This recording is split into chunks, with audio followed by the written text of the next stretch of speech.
Aku dikhianati suamiku dengan menikahi pelakor dan mencoba merebut semua hartaku bersama ibu mertuaku yang gila harta. Ku blokir semua akses keuangan dan ku buat mereka menjadi gelandan sumur hidupnya. Assalamualaikum warahmatullahi wabarakatuh. Halo Sobat Cerita Putri dimanapun berada.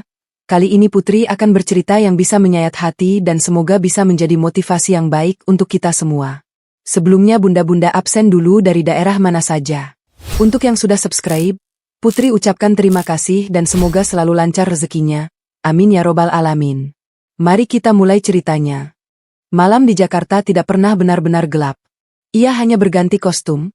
Dari terik matahari yang membakar ubun-ubun menjadi lautan lampu neon yang berpendar di antara gedung-gedung pencakar langit. Di bawah sana, di permukaan tanah, jutaan manusia berdesakan pulang ke rumah masing-masing, membawa lelah dan mimpi-mimpi kecil mereka. Namun di ketinggian, di lantai-lantai atas menara-menara kaca yang menjulang, dunia yang berbeda sedang bernapas. Dunia yang sunyi, dingin, dan penuh rahasia. Di sanalah aku biasa berada. Menatap kota dari balik jendela setinggi langit-langit, menyaksikan kerlap-kerlip lampu yang bagaikan berlian bertebaran di atas bludru hitam. Dari sini, suara klakson dan hiruk-pikuk tak pernah sampai. Yang ada hanya keheningan yang berat, sesekali dipecahkan oleh deru lembut pendingin ruangan atau bunyi decitan kursi kulit saat aku bersandar. Tapi malam ini berbeda. Malam ini, aku tidak berada di menara kacaku. Malam ini, aku duduk di sebuah ruangan yang hangat, diterangi lampu kristal chandelier yang memantulkan cahaya keemasan ke segala penjuru. Aroma rempah dan daging panggang menguar lembut, bercampur dengan wangi parfum mahal yang tidak pernah gagal membuatku sedikit pusing. Di depanku, seorang pria tampan dengan setelan jas Italia sedang tersenyum, menyebut-nyebut tentang masa depan dan kebahagiaan. Di sampingku, seorang gadis kecil dengan gaun merah muda sedang menanti sepotong kue coklat, matanya berbinar-binar penuh harap. Namaku Jihan Aulia. Di atas kertas, pada usia 32 tahun, aku adalah pemilik saham mayoritas absolut dari jaringan restoran fine dining internasional, Ale Dining, sebuah imperium kuliner yang tersebar di 7 negara, dengan dapur-dapur yang dikepalai oleh chef-chef berbintang Michelin. Aku juga adalah pendiri dan pengendali tunggal dari sebuah firma investasi raksasa, sebuah entitas bayangan yang namanya tidak pernah muncul di media, namun ulurannya menjangkau setiap sudut ekonomi negeri. Firma inilah yang diam-diam menyuntikkan dana kehidupan ke urat nadi perusahaan suamiku, memompa jutaan rupiah setiap bulannya agar ia tetap bisa berdiri tegak di hadapan para karyawannya dan menyebut dirinya direktur. Di luar sana, di ruang-ruang rapat dewan direksi yang sunyi dan dingin, namaku disebut dengan bisik-bisik penuh hormat yang berbaur dengan rasa takut. Satu anggukan kecil dariku bisa melambungkan harga saham. Satu kerutan di keningku bisa memicu gelombang PHK massal di belahan dunia lain. Aku adalah naga yang duduk di atas gunung emas, mengawasi kerajaanku dari balik layar kaca. Namun, di dalam rumahku sendiri, di dalam singgasana palsu yang kusebut sebagai keluarga, aku adalah makhluk yang sama sekali berbeda. Di sana, aku menekan ego yang membara, menurunkan standarku hingga ke dasar bumi yang paling dalam, dan dengan sengaja mengubur jati diriku dalam-dalam. Aku memilih untuk hidup dalam ilusi sebagai seorang ibu rumah tangga yang pasif, yang hanya pandai memasak dan mengenakan daster lusuh saat menyambut sang penguasa rumah pulang kerja. Mengapa? Karena itulah harga yang harus kubayar untuk sebuah kedamaian. Kedamaian palsu di dalam sangkar kemunafikan yang mereka, dan dunia, sebut sebagai pernikahan. Aku membiarkan mereka merasa hebat. Aku membiarkan mereka menginjak-injakku, merendahkanku, karena aku tahu, suatu hari nanti, timbangan keadilan akan berayun kembali. Dan saat itu tiba, aku ingin mereka jatuh dari ketinggian yang paling tinggi, agar rasa sakit kehancuran mereka terasa paling perih. Suamiku, Arya Mahendra, adalah tokoh utama dalam sandiwaraku. Seorang pria dengan pesona murahan yang dibalut setelan jas Italia, jas yang ia beli menggunakan kartu kredit ekstensi yang limitnya mutlak aku yang tentukan. Dia adalah aktor terbaik yang pernah ku kenal. Di mata dunia, dan terutama di matanya sendiri, ia adalah direktur operasional yang jenius, sang kepala keluarga yang gagah, sang pahlawan yang dengan susah payah membiayai hidup istrinya yang ia anggap tidak berdaya dan hanya bisa menghabiskan uang. Fakta yang sesungguhnya, dia hanyalah sebuah investasi buruk. Sebuah instrumen finansial gagal yang sedari awal tidak akan pernah memberikan return. Dia tidak lebih dari sekadar benalu berwajah tampan yang terus menghisap nutrisi dari permodalan perusahaanku, mengubahnya menjadi gaya hidup mewah dan arogansi semu, demi mempertahankan ilusi kehebatannya di depan kaca riasnya setiap pagi. Lalu, ada ibunya, Ibu Lena. Sosok wanita paruh baya yang selalu tampil prima dengan tas bermerek dan kerudung sutra terbaru. Ia adalah ratu panggung di setiap acara pengajian kompleks elit, memamerkan ketaatan agamanya dengan suara merdu saat membaca ayat suci, dan gelak tawanya yang paling keras saat bersenda gurau dengan teman-teman arisannya. Di balik senyum suci dan tutur kata lembutnya yang seolah penuh berkah, bersemayam seekor lintah darat berselimut agama yang sangat tamak. Ia selalu memandang rendah diriku. Tatapannya selalu penuh dengan penilaian. Ia menganggapku menantu malas yang hanya tahu cara menghabiskan uang hasil jeripayah anaknya yang hebat. Itu. Ia lupa, atau lebih tepatnya, ia tidak pernah tahu, bahwa lantai marmer Italia yang ia injak setiap hari dengan perasaan angkuh, mobil Eropa terbaru yang mengantarnya ke acara arisan, dan udara dingin AC sentral yang ia nikmati sambil berbaring di sofa, semuanya, 100%, adalah hasil dari keringat dan air mataku. Dia numpang hidup di dalam properti pribadiku, namun ia bersikap angkuh layaknya nyonya besar, pemilik sah dari seluruh semesta ini. Dan tentu saja, untuk melengkapi sirkus menjijikan ini, hadirlah mahakarya kebodohan Arya yang paling spektakuler. Wanita itu, Lulu, mantan kekasihnya di masa lalu, hantu dari lembaran hidupnya yang sudah usang, yang kini dengan liciknya merangkak masuk kembali ke dalam hidup kami melalui pintu belakang yang sengaja ia biarkan terbuka. Aku bukan wanita bodoh yang buta terhadap detail-detail kecil, terhadap bisikan-bisikan angin yang membawa rahasia. Sejak 3 bulan lalu, indraku sudah menciumnya. Aroma parfum vanila murahan yang menyengat, namun dengan cerdik dicampur dengan parfumnya sendiri, yang menempel di kerah kemeja Arya setiap kali ia pulang larut malam. Aku telah mengawasi dengan saksama setiap kejanggalan pada mutasi rekening perusahaannya. Transfer dana gelap dalam jumlah yang terus membesar, bermodalkan info fiktif dari vendor-vendor yang tidak pernah ada. Ia pikir, dengan sedikit rekayasa akuntansi, ia bisa mengelabuiku. Ia pikir, karena selama ini aku hanya berdaster lusuh dan sibuk di dapur, radar keuanganku sudah tumpul dan mati. Arya pikir ia sangat cerdas. Ia pikir ia berhasil menyembunyikan seorang pelakor murahan beserta putra haram mereka di sebuah rumah elit di kawasan Jakarta Selatan. Ia pikir itu adalah kerajaan kecilnya yang aman, jauh dari jangkauan istri bodohnya. Ia tidak tahu, tidak pernah sedikit pun membayangkan, bahwa setiap keping uang yang ia curi, setiap rupiah yang ia gelapkan, sedang kuhitung dengan sangat teliti. Aku menghitungnya bukan untuk marah. Aku menghitungnya untuk menentukan berat hukuman yang akan kujatuhkan kelak. Aku biarkan ia mencuri, aku biarkan ia merasa menang, karena aku tahu, semakin tinggi ia terbang dengan sayap curian, semakin dalam dan menghancurkan pula kejatuhannya nanti. Malam ini, di bawah lampu kristal chandelier restoran Ale Dining yang temaram namun elegan, di lantai yang sama yang menjadi saksi bisu kesuksesan kerajaanku, sirkus pengkhianatan ini akhirnya mencapai puncaknya. Ini adalah momen buka puasa bersama di minggu kedua bulan Ramadan, bulan yang suci, bulan yang seharusnya dipenuhi ampunan dan kehangatan. Udara di dalam ruangan VIP yang hanya khusus untukku ini dipenuhi dengan aroma trufle segar yang diparut langsung di atas meja, daging wagyu A5 yang baru saja dimasak dengan tingkat kematangan sempurna, dan secangkir kecil sup khas Timur Tengah yang hangat. Aroma kemewahan dan kehangatan keluarga yang seharusnya sakral. Putri kecilku, Alessa, yang baru berusia 5 tahun, duduk dengan sangat manis di kursi beludru tingginya. Ia adalah malaikat kecilku, satu-satunya alasan mengapa aku masih bersedia bermain sandiwara kotor ini. Mata bulatnya yang jernih berbinar penuh antusias, menatap kue mousse coklat dengan hiasan emas yang baru saja dihidangkan oleh pelayan pribadiku. Pelayan itu, tentu saja, bersikap sangat profesional, menunduk hormat dan berpura-pura tidak mengenaliku sebagai pemilik takhta restoran ini, sesuai instruksi rahasiaku. Di matanya, aku hanyalah seorang tamu VIP biasa. Kami baru saja membatalkan puasa dengan seteguk air putih dan sebutir kurma ajwa yang manis. Suasana begitu tenang, hangat, dan damai. Hingga tiba-tiba, ponsel pintar Arya yang tergeletak di atas meja pualam bergetar hebat, mengoyak keheningan yang baru saja terbangun.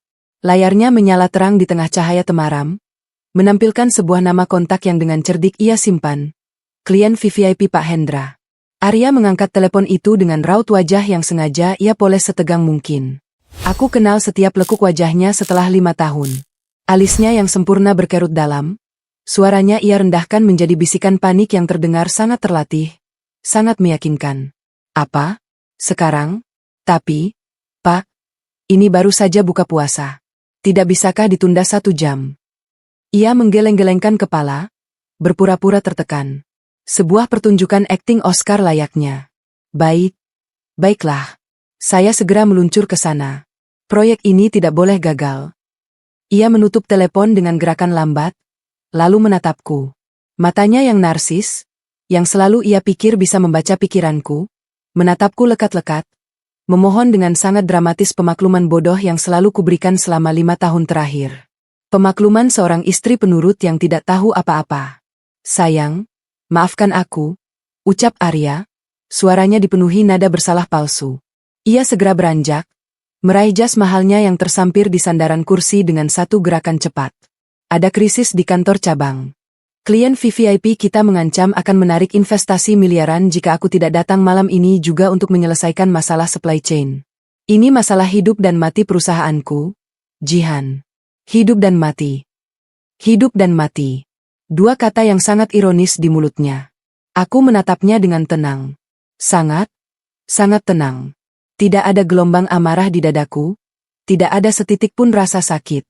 Yang ada hanyalah hawa dingin yang mulai menyebar dari ujung kaki hingga ke ubun-ubun. Di balik layar ponselku yang kusembunyikan dengan sempurna di bawah lipatan serbet makan sutra, sebuah notifikasi masuk. Aku baru saja membaca laporan rahasia dari asisten pribadiku, Raka. Pria setia yang menjadi mata dan telingaku di setiap sudut kota yang tidak bisa kujangkau. Laporan itu tidak main-main. Isinya koordinat GPS real-time dari mobil dinas yang dibawa Arya, yang bergerak menjauh dari restoran.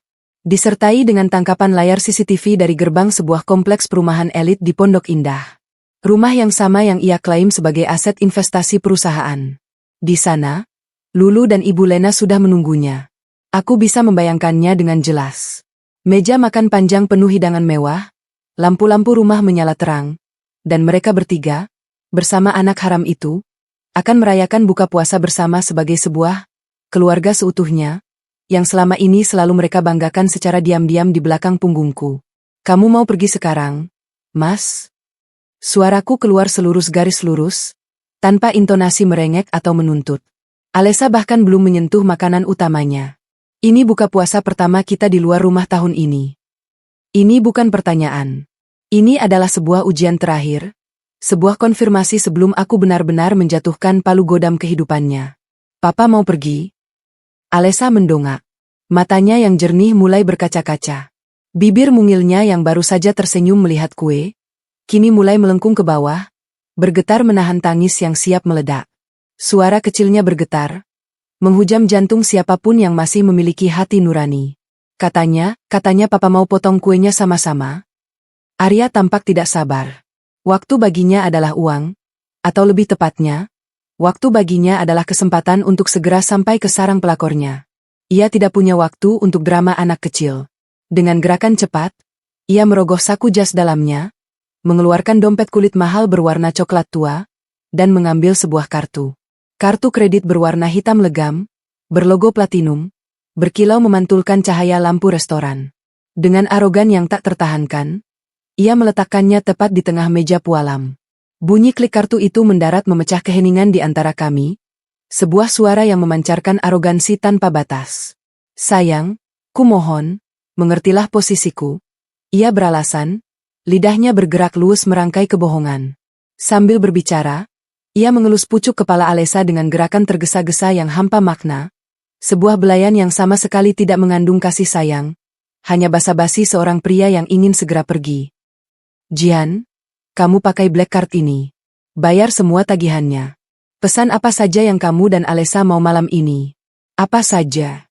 Bawa Alessa jalan-jalan, beli mainan mahal setelah ini, terserah. Jangan tunggu aku pulang. Aku mungkin akan rapat sampai pagi. Tanpa sudi menunggu sepatah jawaban pun dariku, Arya berbalik. Ia tidak menatap mataku lagi.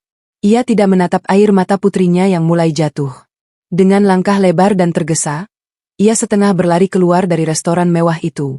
Bunyi langkah sepatu mahalnya menggema di lantai marmer yang dingin, bergema di antara meja-meja kosong, meninggalkan istri dan darah dagingnya sendiri terdampar di tengah meja makan dengan makanan mewah yang tak tersentuh. Ia pergi, hanya demi menyuapkan makanan ke mulut wanita lain. Alessa akhirnya menangis. Isak tangis kecilnya pecah. Air mata beningnya jatuh menetes satu persatu, membasahi gaun merah mudanya yang cantik, menciptakan bercak-bercak gelap di kain sutra. Hatiku teriris. Namun tidak setetes pun air mata yang keluar dari mataku. Sama sekali tidak ada. Mataku hanya menyipit tajam, mengikuti punggung pria bodoh itu, mengamatinya hingga benar-benar menghilang di balik pintu kaca putar restoran. Di dalam dadaku, api dingin mulai menyala. Api yang tidak akan membakar, tapi akan membekukan. Aku mengulurkan tanganku, membelai rambut lembut Alessa dengan sangat hati-hati, penuh kasih sayang yang tulus. Lalu aku tersenyum. Sebuah senyum yang tidak mencapai mataku. Senyum yang sedingin es di kutub utara. Senyum seekor naga yang bersiap membekukan seluruh kerajaan. Jangan menangis, sayang, bisikku lembut di telinganya, sambil mengusap air matanya dengan serbet putih bersih. Papa sedang pergi bekerja keras, untuk menghancurkan dirinya sendiri. Alessa terisak, tapi aku melanjutkan. Kita nikmati saja hidangan lezat ini. Oke, Mama janji, mulai besok, kehidupan kita akan jauh lebih tenang. Tanpa gangguan. Alessa mengangguk kecil, masih terisak, lalu mulai menyendok kue coklatnya dengan tangan mungil yang masih bergetar. Aku menunduk, menatap lekat black card yang ditinggalkan Arya. Selembar plastik bodoh yang ia pikir adalah tiket menuju surga, tiket yang memberinya kuasa mutlak atas dunia. Aku mengambilnya, merasakan dinginnya plastik di ujung jariku. Aku memutarnya perlahan, membiarkan kilaunya memantul di mataku. Pria itu baru saja melanggar batas terakhir. Batas yang tidak bisa dimaafkan. Ia mengorbankan air mata putri kandungnya sendiri, di bulan suci Ramadan, di saat yang seharusnya menjadi momen kebersamaan keluarga, hanya demi seorang wanita parasit. Kesalahannya bukan sekadar berselingkuh. Bukan sekadar berbohong. Kesalahan terbesarnya adalah ia berani menelantarkan pewaris sah dari kekayaanku. Ia berani menyakiti Alessa. Cukup. Sudah saatnya ilusi menjijikan ini diakhiri. Secara permanen. Dengan gerakan yang tenang dan anggun, aku mengambil ponselku dari balik serbet. Jemariku menari di atas layar, mengetik sebuah pesan singkat yang akan mengubah segalanya. Pesan itu kukirimkan kepada Raka, asisten pribadiku, yang juga adalah eksekutor legal perusahaanku. Algojoku. Raka. Mulai audit forensik secara menyeluruh atas semua aliran dana di perusahaan Arya besok pagi. Tanpa celah. Siapkan draft gugatan perdata atas penyelewengan dana perusahaan. Tuntutan ganti rugi maksimal. Dan satu hal lagi. Aku berhenti sejenak, mataku kembali menatap kartu hitam di tanganku. Cabut otorisasi dan blokir kartu kredit ini sekarang juga. Biarkan transaksinya ditolak. Tepat saat dia mencoba pamer membayar sesuatu di depan pelacurnya malam ini. Pesan terkirim. Status, terbaca. Aku meletakkan ponselku kembali. Senyumku merekah sempurna. Malam ini, Arya Mahendra mungkin berpikir ia sedang merayakan kemenangan manis bersama keluarga haramnya. Ia mungkin sedang tertawa lepas, memeluk anak haramnya, dan bermimpi tentang masa depan indah bersama selingkuhannya. Ia tidak sadar, tidak sedikit pun, bahwa argometer kehancurannya baru saja dinyalakan. Dengan kecepatan penuh. Dan jarumnya sudah bergerak. Aku akan pastikan.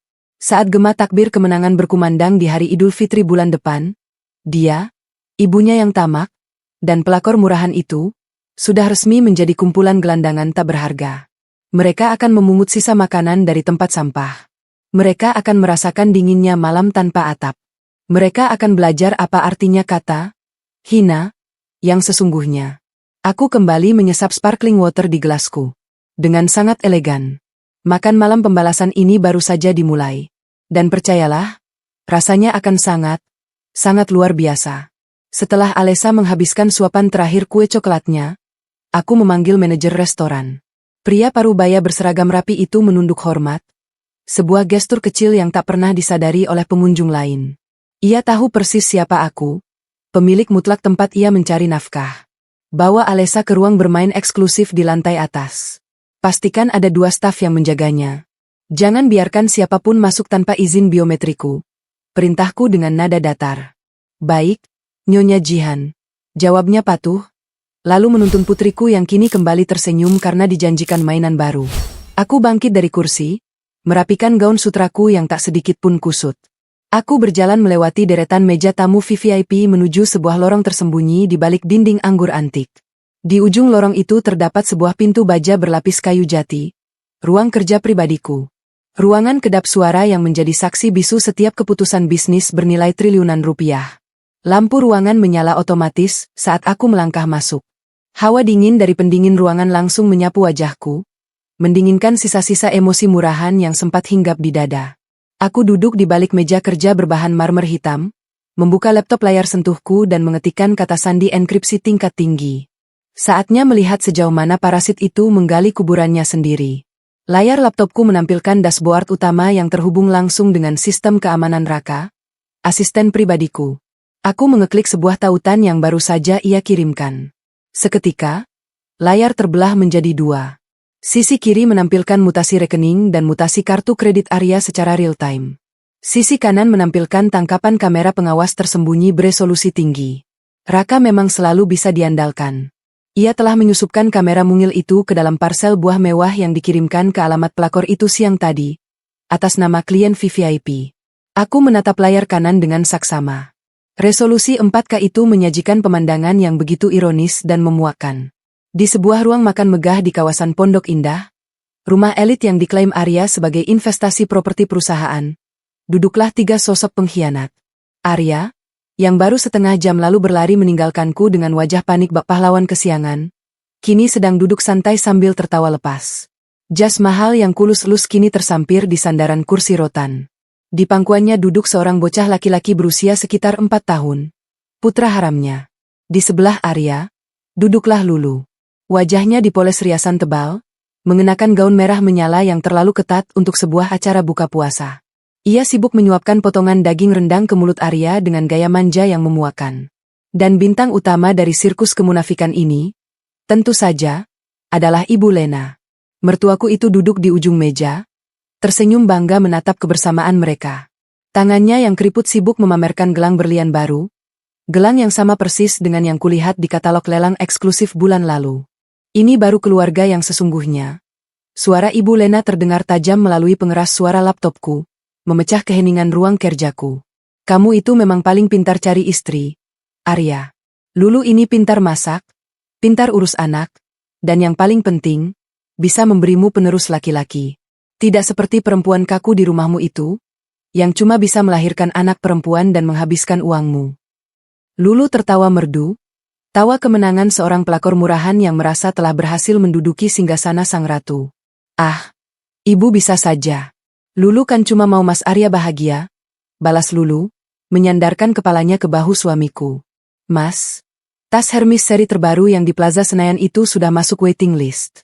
Boleh? Ya. Habis ini kita ke sana. Katanya hari ini terakhir pembayaran. Tentu saja, sayang.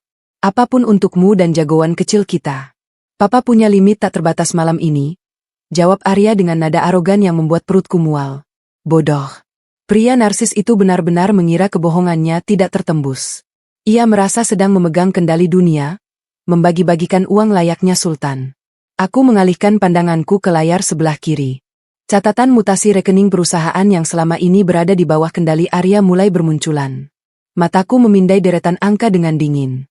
Ratusan juta rupiah mengalir setiap bulannya untuk membayar cicilan rumah Pondok Indah itu. Puluhan juta untuk asuransi pendidikan anak haramnya, yang dikemas seolah-olah biaya CSR perusahaan.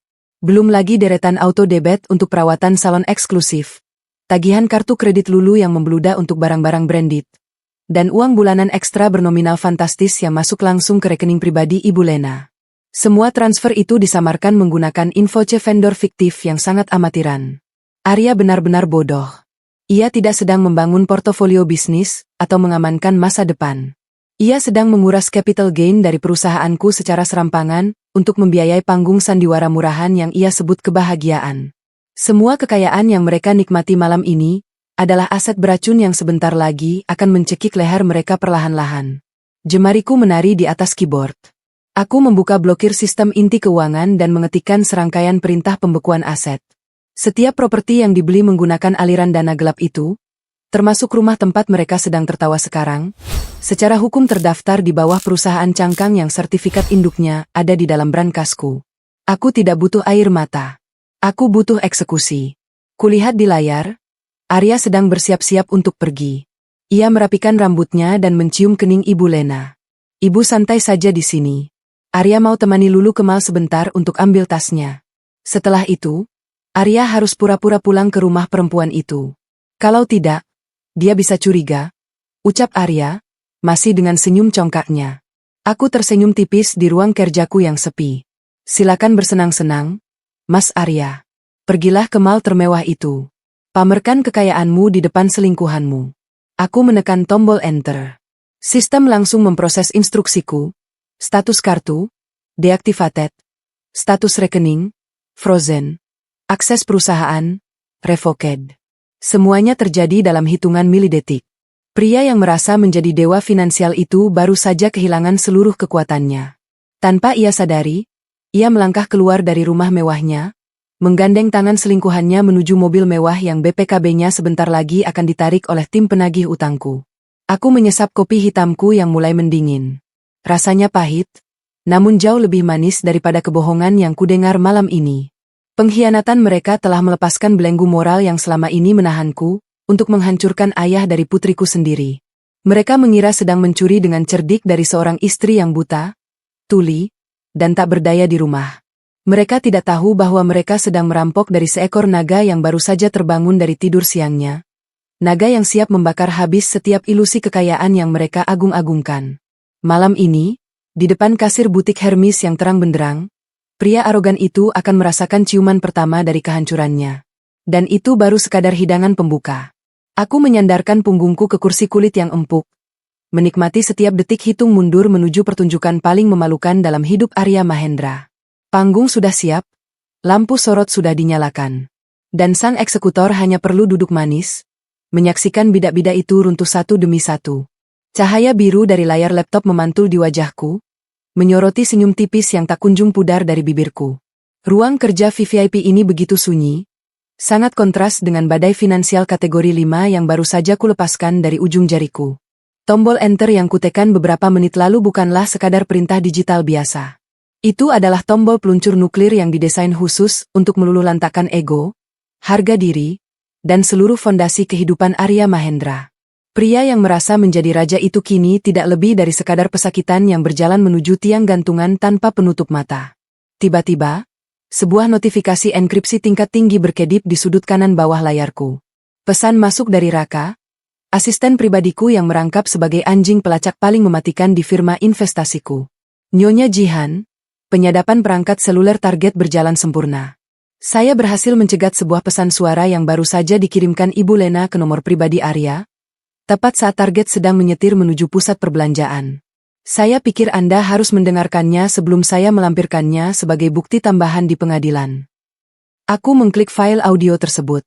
Suara serak dan sombong Ibu Lena seketika memenuhi ruangan kedap suara ini, membawa serta aroma kemunafikan yang selama ini selalu ia sembunyikan di balik kerudung mahalnya.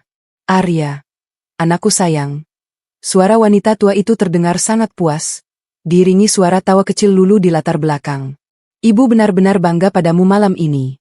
Kamu sangat pintar membodohi Jihan. Biarkan saja perempuan kaku itu makan berdua dengan anaknya di restoran. Dia itu kan cuma istri pajangan yang tidak tahu apa-apa soal dunia luar. Syukurlah kamu memegang semua kendali keuangannya.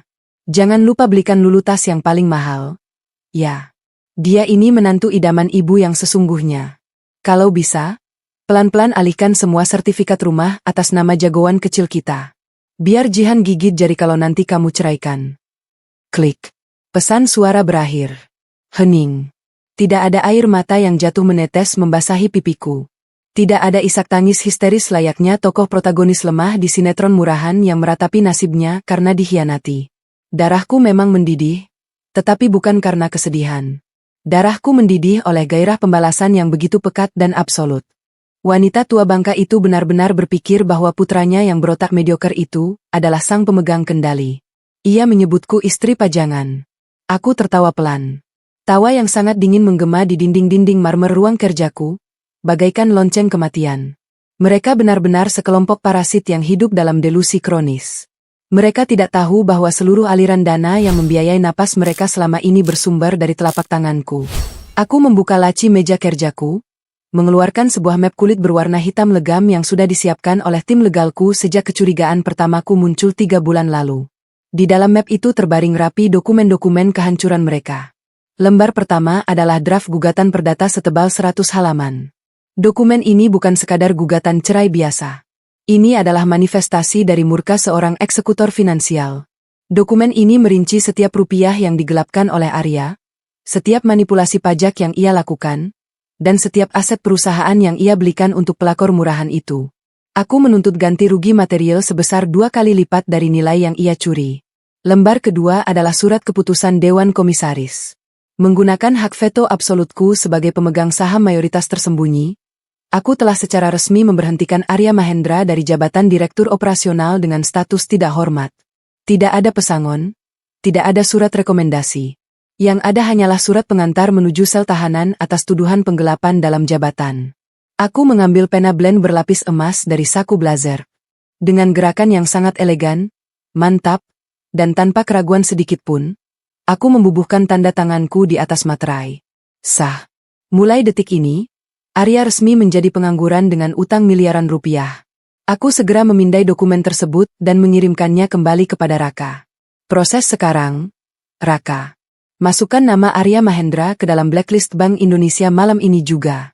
Pastikan profil kreditnya hancur lebur, hingga ia tidak akan bisa meminjam uang bahkan untuk membeli sebungkus nasi. Mulai prosedur likuidasi aset untuk rumah di Pondok Indah itu besok pagi. Aku ingin mereka dilempar ke jalanan sebelum akhir pekan. Tepat setelah aku mengirim pesan itu, layar laptopku yang terhubung dengan sistem perbankan utama berkedip merah. Sebuah pop-up notifikasi transaksi muncul di tengah layar. Merchant, Hermes Boutique Plaza Senayan. Amount, 350 juta rupiah, card number, XXX8892. Status, declined. Account, frozen. Aku menyandarkan punggungku, melipat kedua tanganku di depan dada. Senyum kepuasan yang luar biasa akhirnya merekah sempurna di wajahku. Skakmat. Aku bisa membayangkannya dengan sangat jelas. Arya dengan wajah sombongnya berdiri di depan kasir butik mewah itu, lulu bergelayut manja di lengannya, menatap tas kulit buaya itu dengan mata berbinar penuh ketamakan. Dan kemudian, bunyi mesin EDC yang menolak kartu itu. Sekali, 2 kali, 3 kali. Keringat dingin mulai menetes di dahi suamiku. Wajah pelayan yang tadinya ramah berubah menjadi tatapan penuh selidik dan merendahkan. Arya akan mencoba menghubungi pihak bank dengan panik. Hanya untuk disambut oleh suara mesin otomatis yang menyatakan bahwa seluruh aksesnya telah dicabut secara permanen. Malam ini, status sosial yang ia agung-agungkan baru saja runtuh berkeping-keping di depan mata selingkuhannya sendiri. Ia bukan lagi sang direktur kaya raya. Ia hanyalah calon gelandangan yang terjebak di tengah mal mewah tanpa bisa membayar biaya parkir mobilnya sendiri. Pertunjukan awal ini sungguh memabukkan. Namun, aku harus menjaga ritme permainanku. Aku tidak boleh membiarkan mereka tahu siapa sutradara di balik penderitaan mendadak ini terlalu cepat. Aku ingin melihat Arya pulang ke rumah dengan wajah pucat pasi, berbohong lagi kepadaku dengan sisa-sisa harga dirinya yang sudah hancur lebur. Aku ingin melihatnya meronta-ronta mencari jalan keluar di dalam labirin yang pintu keluarnya sudah kukunci rapat-rapat. Aku mematikan laptopku, merapikan dokumen-dokumen itu kembali ke dalam brankas, dan melangkah keluar dari ruang kerjaku. Wajah dinginku seketika mengendur, bertransformasi kembali menjadi topeng Jihan si istri penurut dan ibu yang lembut. Aku berjalan menyusuri lorong menuju ruang bermain eksklusif di lantai atas, bersiap menjemput Alesa kecilku. Waktunya pulang, sayang. Bisikku di dalam hati, bersiap menyambut suami pengkhianat itu di rumah dengan senyuman paling palsu yang pernah diciptakan oleh seorang wanita. Kita harus menyambut papa pulang dari kerja kerasnya. Malam ini akan menjadi malam yang sangat panjang dan menyiksa bagi Arya Mahendra. Dan aku tidak sabar untuk menyaksikan setiap detik kehancurannya. Perjalanan pulang dari restoran Le Ciel terasa begitu damai. Di kursi penumpang belakang Alphard hitam yang melaju mulus membelah jalanan Jakarta, Alesa tertidur lelap bersandar di dadaku. Napasnya teratur, wajah damainya diterangi lampu jalan yang berkelebat masuk melalui kaca jendela berlapis kaca film gelap. Aku membelai rambut ikalnya dengan penuh kasih sayang. Ia adalah satu-satunya permata yang berharga dalam hidupku. Satu-satunya alasan mengapa aku bertahan dalam sandiwara menjijikan ini selama 5 tahun. Namun, malam ini, ayahnya telah memilih untuk membuang permata ini demi sebongkah batu kali yang tak berharga. Aku merogoh tas tanganku dan mengeluarkan ponsel pintar khusus yang hanya kugunakan untuk urusan intelijen pribadiku. Layar menyala, dan jemariku dengan cepat membuka aplikasi Instagram menggunakan akun anonim yang selama ini kugunakan untuk memantau sirkus kebodohan mereka. Aku membuka profil Lulu, akun publik yang dipenuhi dengan kebanggaan palsu. Tepat di bagian paling atas, terdapat lingkaran merah story yang baru saja diunggah beberapa menit lalu. Aku menekan layar itu. Muncul sebuah foto Lulu yang sedang berpose manja di depan cermin raksasa butik Hermes di Plaza Senayan. Ia memegang sebuah tas kulit buaya berwarna burgundi yang mengilap. Sementara di latar belakang terlihat sosok Arya yang sedang berdiri di depan meja kasir dengan gaya arogan mengeluarkan dompetnya. Keterangan foto yang disematkan Lulu membuat perutku mual sekaligus ingin tertawa lepas. Dibeli tas impian sama suami sultan. Rezeki istri salehah yang selalu nemenin dari nol. Istri salehah nemenin dari nol? Wanita ini benar-benar hidup dalam delusi kronis. Ia tidak menemani siapapun dari nol. Ia hanya seekor parasit yang kebetulan menemukan inang yang cukup bodoh untuk dihisap darahnya. Ironisnya, foto pamer yang penuh kesombongan itu pasti diambil beberapa detik sebelum Arya menyerahkan kartu kreditnya ke kasir. Lulu memposting kemenangan palsunya tepat sebelum mesin edisi itu berbunyi nyaring, meneriakan penolakan mutlak atas transaksi senilai 350 juta rupiah tersebut. Mereka berdua pasti tidak menyangka bahwa auto debit yang biasa mereka nikmati telah diputus paksa, dan kartu hitam itu kini tak lebih dari sekadar penggaris plastik yang tak berguna. Mobil berbelok memasuki gerbang rumah megah kami di kawasan Menteng. Rumah yang di atas kertas sertifikatnya tertulis murni atas namaku sendiri, jauh sebelum aku mengenal Arya. Aku menggendong Alessa dengan hati-hati, membiarkan asisten rumah tanggaku membukakan pintu utama. Setelah memastikan Alessa terlelap nyaman di ranjang kamarnya yang hangat, aku melangkah keluar dan menuju ruang kerjaku di lantai 2. Ruangan ini adalah tempat suci bagiku. Begitu pintu kayu ek tebal ini tertutup rapat dan terkunci secara biometrik. Aku bukan lagi Jihan si istri penurut. Aku adalah sang eksekutor. Aku duduk di kursi kebesaranku, menekan satu tombol di layar sentuh mejaku untuk mengaktifkan panggilan video terenkripsi.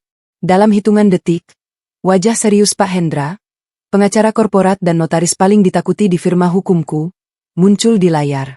Ia mengenakan setelan rapi, seolah sudah bersiap menunggu panggilanku meski waktu sudah menunjukkan pukul 9 malam.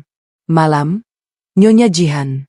Semua dokumen yang Anda minta telah saya siapkan di meja saya. Sapa Pak Hendra dengan nada hormat yang kaku. Malam, Pak Hendra, balasku dengan suara dingin dan tanpa intonasi. Kita tidak punya banyak waktu. Saya ingin Anda mengeksekusi rumah di Pondok Indah malam ini juga. Pak Hendra mengangguk pelan, membuka sebuah map tebal di depannya. Rumah di Pondok Indah yang ditinggali oleh wanita bernama Lulu dan Ibu Lena tersebut saat ini terdaftar atas nama PT Cipta Gemilang. Tuan Arya Mahendra mendaftarkannya menggunakan kapasitasnya sebagai direktur operasional, mengklaimnya sebagai aset investasi fasilitas direksi. Itu adalah kesalahan terbesarnya. Potongku tajam. Dia pikir dia pintar menyembunyikan rumah itu di bawah perusahaan cangkang. Dia lupa bahwa PT Cipta Gemilang adalah anak perusahaan yang 100% sahamnya dimiliki oleh firma investasiku. Gunakan hak veto saya sebagai pemegang saham mayoritas absolut. Pindahkan kepemilikan properti itu langsung ke dalam portofolio induk perusahaan kita malam ini juga. Baik, Nyonya.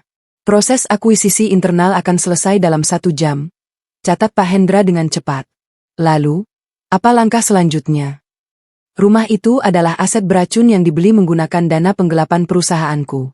Aku tidak sudi propertiku dihinggapi oleh sekumpulan lintah yang numpang hidup. Terbitkan surat perintah pengosongan paksa besok pagi.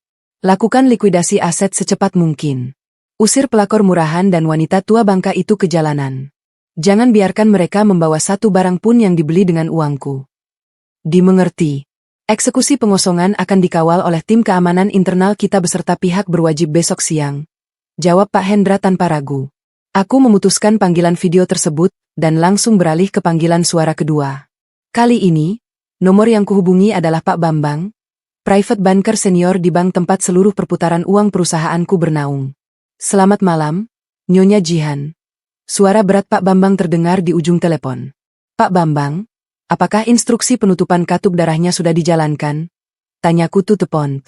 Sudah, Nyonya. Sesuai instruksi darurat Anda, 1 jam yang lalu, terdapat 5 kali percobaan transaksi di mesin EDC butik Hermes Senayan. Kelimanya telah kami tolak dengan kode account frozen. Tuan Arya Mahendra sempat menelepon customer service prioritas kami dengan nada marah. Namun, tim kami telah diinstruksikan untuk memutuskan panggilannya dengan alasan pemblokiran sepihak dari pemilik rekening utama. Lapor Pak Bambang dengan sangat rinci. Aku tersenyum miring. Membayangkan wajah panik Arya yang memerah karena malu di depan Lulu dan pelayan toko membuat darahku berdesir penuh kepuasan. Bagus. Bagaimana dengan status pribadinya? Laporan indikasi penyelewengan dana korporat dan manipulasi kredit telah kami teruskan secara otomatis ke sistem pusat. Mulai besok pagi, tepat pukul 00, nama Arya Mahendra resmi tercatat di dalam daftar hitam atau blacklist BI dengan kategori kredit macet dan indikasi fraud. Seluruh akses keuangannya, pinjaman, hingga asuransi akan dibekukan secara nasional. Ia secara finansial telah lumpuh total, Nyonya. Terima kasih, Pak Bambang. Lanjutkan pemantauan. Jangan berikan celah 1 sen pun untuknya bernapas, kataku sebelum menutup telepon. Aku memutar kursiku, menghadap ke arah jendela kaca besar yang menampilkan pemandangan kerlap-kerlip lampu kota Jakarta. Di luar sana, di salah satu sudut kota yang terang benderang itu, suamiku sedang menyadari bahwa dirinya telah kehilangan segalanya. Ia yang tadinya merasa terbang tinggi di angkasa dengan sayap emas, kini sedang meluncur jatuh tanpa parasut. Ia secara teknis sudah menjadi gelandangan yang terjebak di dalam setelan jas seharga puluhan juta. Sebentar lagi, ia akan menyadari bahwa ia tidak bisa kembali ke rumah mewahnya di Pondok Indah. Ia akan terpaksa pulang ke Menteng. Pulang kepadaku, dengan sisa-sisa kebohongan yang coba ia rangkai untuk menutupi rasa malunya. Aku beranjak dari kursi kerjaku, berjalan menuju kamar tidur utama. Aku melepaskan gaun sutra mahalku dan menggantinya dengan sebuah daster lusuh berwarna pudar. Kebanggaanku. Seragam perang psikologisku. Aku menghapus sisa riasan di wajahku, membiarkan wajahku terlihat pucat dan lelah, seolah-olah aku benar-benar seorang istri malang yang baru saja ditinggal suaminya bekerja keras semalaman. Aku berjalan menuruni tangga menuju ruang tamu yang luas dan gelap. Aku duduk di sofa tunggal, tidak menyalakan lampu satupun. Aku melipat kakiku, menatap ke arah pintu utama.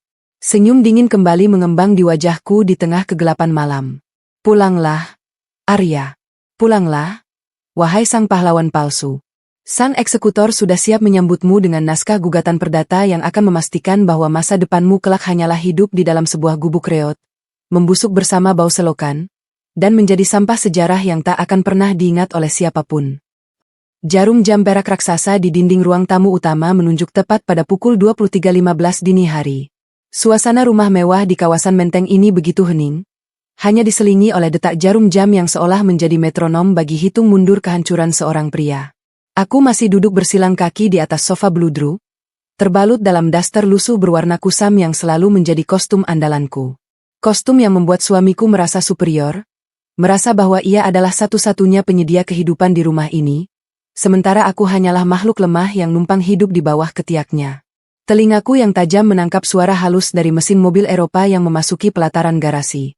Suara ban yang bergesekan dengan lantai batu alam itu menandakan kedatangan sang tuan rumah palsu. Aku tidak beranjak dari posisiku di ruang tamu yang sengaja kubiarkan gelap gulita. Beberapa menit kemudian, terdengar suara kunci elektronik yang terbuka. Pintu kayu jati berukir itu terdorong perlahan. Sosok Arya Mahendra melangkah masuk. Dari siluetnya yang tersorot lampu taman, aku bisa melihat postur tubuhnya yang biasanya tegap dan arogan kini sedikit membungkuk. Jas mahalnya sudah dilepas dan hanya disampirkan sembarangan di bahunya. Dasi sutranya longgar berantakan. Ia menutup pintu dan menghela napas panjang. Sebuah embusan napas berat dari seorang pria yang baru saja ditampar oleh realitas finansial yang brutal. Aku menekan sakelar lampu meja di samping sofaku.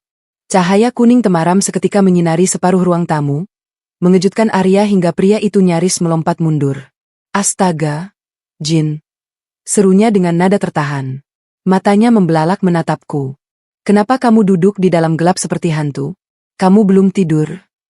Menunggumu pulang, Mas. Jawabku dengan suara yang sangat lembut, Senada dengan peran istri penurut yang sudah kumainkan selama 5 tahun ini. Bagaimana krisis dengan klien VVIP-nya? Apakah proyek miliaran itu berhasil diselamatkan? Arya berdeham, mencoba memperbaiki postur tubuhnya. Ia berjalan mendekat dan menjatuhkan tubuhnya di sofa seberang meja, mengusap wajahnya dengan kedua tangan, memainkan peran sebagai pahlawan yang baru saja pulang dari medan perang. Sangat alot, sayang. Sangat menguras tenaga. Arya mulai merangkai kebohongannya dengan lancar. Klien kita sangat menuntut. Aku harus melakukan lobi tingkat tinggi, memeriksa ulang semua kontrak, dan berdebat dengan dewan direksi mereka sampai kepalaku rasanya mau pecah. Tapi untunglah, Mas berhasil mengatasinya. Semua demi kamu dan Alessa. Aku mengangguk pelan, menahan tawa sinis yang memberontak di tenggorokanku. Demi aku dan Alessa? Pria ini sungguh memiliki bakat akting yang luar biasa. Jika saja 1 jam yang lalu aku tidak melihat rekaman CCTV dari butik Hermes di layar tabletku, aku mungkin akan mempercayai omong kosong ini. Aku melihat dengan mata kepalaku sendiri bagaimana wajah sombong Arya berubah pucat pasi. Berkeringat dingin saat kasir butik menggesek kartunya berkali-kali, hingga mesin itu mengeluarkan stroke penolakan. Aku melihat bagaimana pelakor murahan itu merengut kesal dan membuang muka, sementara Ibu Lena yang ikut bersamanya menatap Arya dengan tatapan menghakimi yang menuntut penjelasan. Syukurlah kalau begitu, Mas. Mas memang pahlawan keluarga kita, pujiku dengan senyum tipis yang tak mencapai mata. Aku berdiri, menuangkan air putih hangat dari teko kristal ke dalam gelas, lalu menyodorkannya kepadanya. Saat Arya menerima gelas itu, indera penciumanku menangkap aroma yang memuakkan. Di balik wangi maskulin dari parfum Bulgari yang ia pakai, tercium jelas jejak parfum vanila murahan bercampur dengan bau keringat dingin. Keringat kepanikan absolut. Arya meneguk air itu dengan rakus, lalu menatapku dengan raut wajah yang sengaja dibuat sangat serius. Ini dia manuver gasing yang sudah kuprediksi akan ia keluarkan untuk menutupi rasa malunya malam ini. Jihan, ada satu hal penting yang harus kita bicarakan. Mulai Arya, meletakkan gelasnya dengan sedikit kasar. Mulai besok, kita harus benar-benar mengencangkan ikat pinggang. Kondisi perusahaan sedang tidak stabil. Ada indikasi peretasan pada sistem keuangan pusat. Jadi, aku berinisiatif meminta pihak bank untuk memblokir sementara semua akses black card dan rekening operasional kita demi keamanan. Diblokir sementara? Ulangku, pura-pura terkejut. Lalu bagaimana dengan biaya makan malam tadi? Mas, tagihannya cukup besar. Itu dia masalahnya, sahut Arya cepat, mencoba membalikkan keadaan untuk menyerangku. Kamu ini terlalu boros, Jihan. Di saat aku sedang setengah mati menyelamatkan uang perusahaan, kamu malah bersenang-senang menghamburkan uang di restoran semahal itu. Ingat, kekayaan ini tidak datang dari langit. Mulai besok, kurangi belanjamu. Hentikan dulu langganan salon dan spa mewahmu. Kita harus hidup sederhana untuk beberapa waktu, sampai audit forensik internal selesai dilakukan. Aku menatap pria yang duduk di depanku ini tanpa berkedip. Ia benar-benar menggunakan istilah audit forensik untuk menakutiku. Padahal, ia tidak tahu bahwa audit yang sesungguhnya sedang menguliti setiap dosa finansialnya di ruang server perusahaanku. Ia menyuruhku hidup sederhana, menyuruhku berhemat. Sementara ia baru saja mencoba membelikan tas seharga ratusan juta untuk selingkuhannya menggunakan uang yang ia curi dariku. Dia bukan sekadar benalu, dia adalah parasit tak tahu diri yang menggerogoti inangnya sambil menceramahi sang inang tentang cara bertahan hidup. Baik, Mas. Aku minta maaf. Aku akan lebih berhemat, jawabku, menundukkan kepala untuk menyembunyikan kilat kebencian di mataku. Asal tabungan pendidikan Alessa aman, aku tidak masalah jika kita harus hidup sederhana. Tentu saja aman. Kamu tidak perlu memikirkan urusan pria. Urus saja rumah dan anak kita dengan benar, balas Arya dengan nada merendahkan, merasa telah memenangkan argumen dan berhasil menutupi aibnya malam ini. Arya bangkit berdiri, meraih jasnya. Saat ia mengangkat jas itu, sebuah ponsel di saku dalamnya bergetar hebat. Layarnya menyala sesaat sebelum Arya buru-buru mematikannya. Namun, mataku yang setajam elang sempat menangkap nama pengirim di layar notifikasi. Ibu Lena. Pasti ibunya sedang menerornya dengan ratusan pertanyaan. Mengapa kartunya ditolak? Mengapa Lulu menangis karena gagal memamerkan tas barunya? Mengapa sang direktur kaya raya tiba-tiba terlihat seperti gelandangan di tengah mal mewah? Aku mandi dulu. Badanku lengket, kata Arya tergesa-gesa, menghindari kontak mata denganku, dan setengah berlari menaiki tangga menuju lantai 2. Aku menatap punggungnya yang perlahan menghilang di balik tikungan tangga. Senyum dingin yang sedari tadi kutahan akhirnya mengembang sempurna di wajahku. Aku merapikan gelas bekas minumnya dengan perlahan, mengamati sisa air di dalamnya. Nikmatilah tidurmu malam ini, Arya Mahendra. Nikmatilah ilusi kendali yang kau pikir masih kau genggam erat-erat. Kau boleh menipuku dengan dongeng tentang krisis perusahaan, tapi kau tidak bisa menipu sistem perbankan yang telah memasukkan namamu ke dalam blacklist BI secara permanen. Dokumen gugatan perdata yang kusiapkan telah terkunci rapat di dalam berangkasku, menunggu pagi hari untuk dikirimkan secara resmi ke mejamu. Kau menyuruhku untuk bersiap hidup sederhana? Tentu saja aku akan hidup sederhana, tanpa gangguan benalu sepertimu. Namun bagimu, kesederhanaan yang menantimu bukanlah penghematan kelas menengah, melainkan sebuah gubuk reot di pinggiran kota yang beraroma bau selokan. Kau dan selingkuhanmu yang hina itu akan segera mengerti arti sebenarnya dari kata gelandangan. Dan ibumu yang tamak itu akan segera belajar bahwa gelar nyonya besar tidak bisa dibeli dengan uang curian, apalagi jika uang itu dicuri dari wanita yang memiliki kekuatan mutlak untuk menjadikannya sampah sejarah. Aku mematikan lampu ruang tamu, membiarkan rumah ini kembali ditelan kegelapan. Pertunjukan kebohongan sang pahlawan palsu malam ini sungguh memukau. Namun, babak eksekusi yang akan kumainkan esok hari akan jauh lebih spektakuler. Pagi ini, sinar matahari Jakarta menembus celah gorden kamarku, menyinari sisi ranjang yang sudah kosong. Arya Mahendra telah pergi sebelum aku sempat membuka mata. Sebuah kebiasaan baru dari seorang pria pengecut yang sedang menghindari tatapan istrinya setelah kebohongannya nyaris terbongkar semalam. Ia pasti berlari menuju kantor pusat, berharap bisa memanipulasi sistem IT perusahaan untuk membuka kembali akses keuangannya. Ia tidak tahu bahwa akses itu tidak sekadar ditutup. Akses itu telah dihanguskan hingga ke akar-akarnya. Aku bangkit dari ranjang, melepaskan daster lusuh yang semalaman membungkus tubuhku. Seragam kepalsuan itu telah menunaikan tugasnya dengan sempurna. Hari ini, aku tidak lagi membutuhkan belas kasihan palsu dari pria berotak udang itu. Hari ini, aku adalah sang eksekutor. Sambil menyesap kopi espresso ganda di meja rias, jemariku kembali menari di atas layar ponsel. Aku membuka akun anonimku dan memeriksa aktivitas pelakor murahan itu di media sosial. Lulu rupanya tidak membiarkan insiden memalukan di butik Hermes semalam merusak ambisi sosialitanya. Tepat di layar ponselku terpampang sebuah video live yang baru saja ia mulai 10 menit yang lalu. Halo, bestie semua. Hari ini, aku dan Mas Arya mengadakan open house kecil-kecilan di rumah baru kami di Pondok Indah. Sekalian syukuran atas rezeki yang melimpah. Sapa Lulu ke arah kamera dengan nada manja yang dibuat-buat. Kamera berputar, memamerkan ruang tamu luas yang dihiasi bunga-bunga segar impor, deretan makanan catering mewah yang tertata rapi di atas meja panjang, dan sekelompok wanita sosialita yang sedang tertawa memegang gelas kristal. Di sudut ruangan, terlihat Ibu Lena sedang memamerkan perhiasan emasnya kepada teman-teman arisannya. Wanita tua itu tertawa paling keras, merasa dirinya adalah nyonya besar dari sebuah dinasti kekayaan yang tak berujung. Aku menatap layar itu dengan tatapan sedingin es. Syukuran, open house.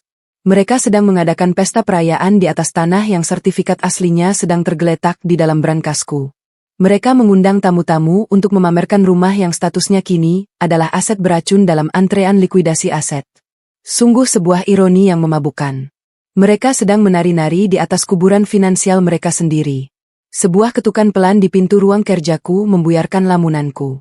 Raka melangkah masuk dengan setelan jas abu-abu gelap, membawa sebuah koper perak yang selalu ia gunakan untuk membawa dokumen-dokumen berklasifikasi rahasia. Selamat pagi, Nyonya Jihan. Semua amunisi telah siap, lapor Raka, meletakkan koper itu di atas meja kerjaku dan membukanya dengan bunyi klik yang renyah. Aku melangkah mendekat. Mataku memindai deretan dokumen yang tertata rapi di dalam koper tersebut. Kertas-kertas ini jauh lebih mematikan daripada peluru tajam.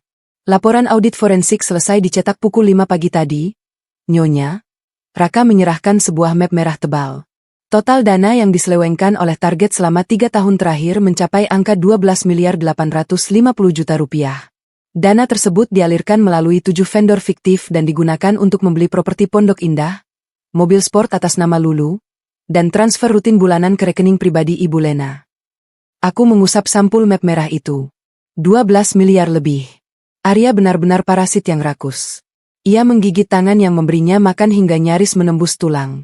Dan surat pemecatannya? Tanyaku singkat. Sudah ditandatangani oleh seluruh Dewan Komisaris pagi ini menggunakan hak veto Anda. Arya Mahendra resmi diberhentikan secara tidak hormat terhitung pukul 8 pagi tadi. Akses ID card, email korporat, dan fasilitas kendaraan dinas sudah kami cabut. Tim keamanan kantor pusat saat ini sedang menunggu instruksi Anda untuk membersihkan mejanya dan membuang barang-barangnya ke lobi. Jelas Raka tanpa ekspresi. Aku mengangguk puas. Lalu, bagaimana dengan status perbankannya? Raka mengeluarkan selembar dokumen resmi berlogo otoritas perbankan. Ini konfirmasi resmi dari pihak bank. Nama Arya Mahendra telah masuk ke dalam sistem blacklist BI dengan kategori kredit macet dan indikasi fraud. Sistem auto debit untuk seluruh asuransi dan cicilan pribadinya telah gagal bayar. Secara administratif, ia sudah hancur lebur. Dokumen terakhir yang ditarik Raka adalah dokumen yang paling kutunggu. Sebuah surat perintah pengosongan properti berstempel merah terang. Rumah di Pondok Indah itu sudah resmi ditarik kembali ke dalam portofolio induk perusahaan kita semalam. Lanjut Raka. Sesuai prosedur gugatan perdata, mereka menempati properti perusahaan tanpa hak hukum. Tim legal kita, dibantu oleh aparat kepolisian dan bodyguard swasta, sudah berada dalam posisi standby di radius 500 meter dari lokasi open house tersebut. Aku mengambil surat perintah pengosongan itu. Jemariku menelusuri deretan huruf yang diketik tebal. Undangan menuju neraka sudah dicetak, dan aku sendiri yang akan mengantarkannya ke tangan mereka. Bagus, Raka. Persiapkan mobilnya. Kita berangkat menuju Pondok Indah sekarang. Perintahku mutlak. Raka menunduk hormat dan segera meninggalkan ruangan. Aku kembali ke meja rias. Jika selama ini Arya selalu melihatku sebagai istri kusam yang tak tahu cara merias diri, maka hari ini ia akan melihat reinkarnasi dari iblis yang ia ciptakan sendiri. Aku mengenakan setelan jas wanita rancangan desainer Paris berwarna navy blue yang sangat tajam dan presisi, memancarkan aura kekuasaan absolut. Rambutku yang biasa kuikat asal-asalan kini ditata lurus dan elegan. Aku mengulaskan lipstik berwarna merah gelap, warna darah dari sebuah kemenangan yang mutlak. Aku menyematkan sebuah bros berlian asli di kerah jasku, berlian yang nilainya bisa membeli 10 tas Hermes murahan yang dibanggakan Lulu semalam. Aku menatap bayanganku di cermin. Sosok yang balas menatapku adalah seorang miliarder, seorang CEO, dan seorang hakim yang akan menjatuhkan vonis mati secara finansial. Tidak ada lagi sisa-sisa jihan yang menahan tangis di meja restoran. Yang tersisa hanyalah kalkulasi yang dingin. Lulu sedang berpesta merayakan kekayaan instannya. Ibu Lena sedang tertawa memamerkan putra kebanggaannya. Arya sedang berkeringat di kantor mencoba menutupi kebobrokannya. Mereka semua adalah sekumpulan benalu yang lupa bahwa pohon tempat mereka bergantung bisa tumbang dan menimpa mereka kapan saja. Matahari semakin meninggi di langit Jakarta. Pesta mereka pasti sedang mencapai puncaknya. Tamu-tamu sedang menikmati hidangan, memuji-muji kemegahan rumah yang sebentar lagi akan digembok. Aku meraih koper perak itu dan melangkah keluar dari kamarku dengan langkah yang menggema tegas di lantai marmer. Aku menghentikan langkahku sejenak di depan pintu kamar putriku. Alessa sedang asyik bermain dengan pengasuhnya, tertawa riang tanpa beban.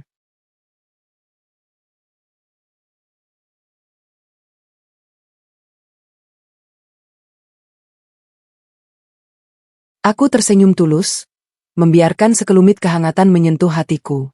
Mama pergi sebentar.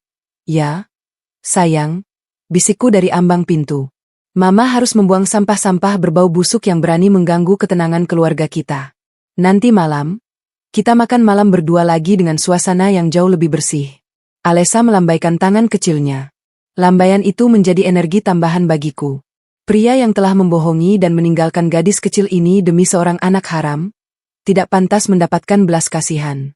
Bahkan jika ia memohon sambil berdarah-darah sekalipun, ia akan kuseret dari singgasananya. Kucabut seluruh hak istimewanya dan kubiarkan ia membusuk di sudut jalanan kota sebagai sampah sejarah. Aku berbalik dan berjalan menuruni tangga utama. Sopir pribadiku sudah membukakan pintu mobil Rolls-Royce Phantom hitam di pelataran garasi. Raka duduk di kursi depan, matanya fokus pada tablet yang memantau pergerakan tim keamanan di lapangan. Aku masuk ke dalam kabin yang sejuk dan mewah itu, menyandarkan punggungku dan menatap jalanan yang mulai terbentang. Jalanan ini akan mengantarkanku langsung ke jantung perayaan mereka. Pesta open house itu akan menjadi panggung eksekusi termewah yang pernah disaksikan oleh lingkaran sosialita Jakarta. Siapkan mentalmu, Arya Mahendra dan kau, Lulu. Karena setelah hari ini, tempat yang paling layak bagi kalian hanyalah sebuah gubuk reot di pinggir kota. Cicipilah kemenangan terakhir kalian sebelum resmi menjadi gelandangan. Mobil Rolls-Royce Phantom hitam ini kedap suara, mengisolasi diriku dari hiruk-pikuk jalanan Jakarta yang mulai memanas. Di balik kaca gelapnya, aku duduk bersilang kaki, menikmati sensasi dingin dari setelan jas mahalku yang membalut tubuh. Rasanya seperti terlahir kembali. Bertahun-tahun aku menekan jati diriku, menyembunyikan taringku di balik daster lusuh demi menjaga ego seorang pria mediocre. Kini, sang eksekutor telah sepenuhnya mengambil alih kendali. Layar tablet beresolusi tinggi menampilkan dua dunia yang sebentar lagi akan bertabrakan dalam sebuah tragedi finansial yang indah. Raka telah membagi layarku menjadi 2 feet langsung. Sisi kiri menayangkan kamera keamanan dari kantor pusat perusahaanku, menara kaca 40 lantai di Sudirman. Di sana, suamiku, Arya Mahendra, sedang mempertontonkan tarian kepanikan yang sangat menghibur. Jasnya kusut, rambutnya yang biasa klimis kini berantakan karena terus-menerus diusap dengan kasar. Ia sedang berdiri di depan meja kepala divisi keuangan, menggebrak meja kaca itu dengan wajah merah padam. Meski audionya tidak terdengar, Raka telah menyambungkan sistem perpesanan internal ke layarku. Aku bisa membaca transkrip percakapan mereka secara real-time. Buka blokir rekening operasional saya sekarang juga. Saya ini direktur operasional. Ada tagihan catering dan vendor yang harus saya bayar pagi ini, bentak Arya dalam transkrip tersebut. Kepala divisi keuangan, yang merupakan orang kepercayaanku, mengetik balasan dengan tenang sambil menunjukkan layar komputernya kepada Arya. Maaf, Pak Arya. Akses Anda telah dicabut secara permanen sejak pukul 8 pagi. Berdasarkan hasil audit forensik darurat, Anda terindikasi melakukan penggelapan dana. Pemegang saham absolut telah menggunakan hak veto untuk membekukan seluruh aset Anda. Wajah Arya di layar CCTV itu memucat seketika, seolah seluruh darah di tubuhnya baru saja tersedot habis. Ia mencabut paksa ID card eksekutifnya dan berlari menuju lift khusus direksi. Ia menempelkan kartu itu pada pemindai biometrik. Lampu merah berkedip menyala. Akses ditolak. Pria yang selalu menganggap dirinya sebagai dewa bisnis itu kini tidak bisa melangkah lebih jauh dari lobi. 2 orang petugas keamanan berbadan tegap mulai mendekatinya, memintanya dengan tegas untuk mengemasi barang pribadinya ke dalam sebuah kardus kecil. Karirnya tamat. Masa depannya sebagai eksekutif kini resmi menjadi sampah sejarah. Bahkan, namanya yang sudah masuk ke dalam daftar blacklist BI memastikan ia tidak akan pernah lagi duduk di kursi empuk perusahaan manapun. Sementara itu, di sisi kanan layar tabletku, panggung komedi yang tak kalah memalukan sedang berlangsung. Kamera tersembunyi di rumah pondok indah itu menyorot pelakor murahan bernama Lulu yang sedang sibuk melayani teman-teman sosialitanya. Pesta open house itu tampak mewah, dengan pelayan catering berseragam putih yang mondar-mandir membawa nampan berisi caviar dan champagne non-alkohol. Ibu Lena duduk di tengah ruangan bagaikan seorang ratu, tertawa lebar sambil terus-menerus memuji putranya. Mereka semua berpesta pora di atas aset beracun yang sedang menunggu detik-detik eksekusinya. Namun, masalah mulai muncul ketika manajer event organizer, Iyo, acara tersebut mendatangi Lulu dengan wajah tegang dan iPad di tangannya. Transkrip audio dari kamera tersembunyi itu mengalir jernih ke AirPC nirkabel di telingaku. Maaf mengganggu waktunya, Ibu Lulu, ucap manajer Iyo itu dengan nada yang dipaksakan sopan. Pembayaran sisa tagihan acara hari ini senilai 250 juta rupiah, yang seharusnya ditarik melalui auto debit pagi ini, mengalami kegagalan. Pihak bank menyatakan rekening yang terhubung telah dibekukan. Lulu terkejut, namun ia segera memasang senyum angkuh khasnya, berusaha menjaga gengsi di depan teman-temannya yang mulai melirik penasaran. Oh, masa sih? Pasti sistem banknya sedang error atau ada limit harian. Sebentar, saya pakai kartu kredit platinum saya saja. Lulu dengan gaya elegan merogoh tas tangannya, mengeluarkan kartu kredit ekstensi yang diam-diam Arya buatkan untuknya dari limit pribadinya. Ia menyerahkan kartu itu kepada manajer, yang langsung menggeseknya di mesin EDC portable. 1 detik, 2 detik, 3 detik. Mesin EDC itu mengeluarkan bunyi bip panjang yang menyakitkan telinga, lalu mengeluarkan selembar kertas struk kecil dengan tulisan kapital tebal. Transaksi ditolak. Frozen. Wajah Lulu seketika menegang. Ia merebut struk itu, membacanya dengan mata membelalak tak percaya. Coba lagi. Mesinmu yang rusak. Suami saya itu direktur Uang kami tidak sedikit. Gesek lagi sekarang. Desisnya dengan nada panik bercampur marah. Manajer itu menurut, mencoba menggeseknya untuk kedua dan ketiga kalinya. Hasilnya tetap sama, transaksi ditolak. Tamu-tamu mulai berbisik. Beberapa sosialita yang tadinya memuji-muji hidangan mewah itu kini saling pandang dengan tatapan meremehkan dan cibiran pelan. Ibu Lena yang tadinya tertawa paling keras kini terdiam. Wajahnya berubah bingung dan cemas melihat menantu kesayangannya dipermalukan oleh sebuah mesin EDC. Maaf, Bu. Kartu ini sudah tidak bisa digunakan.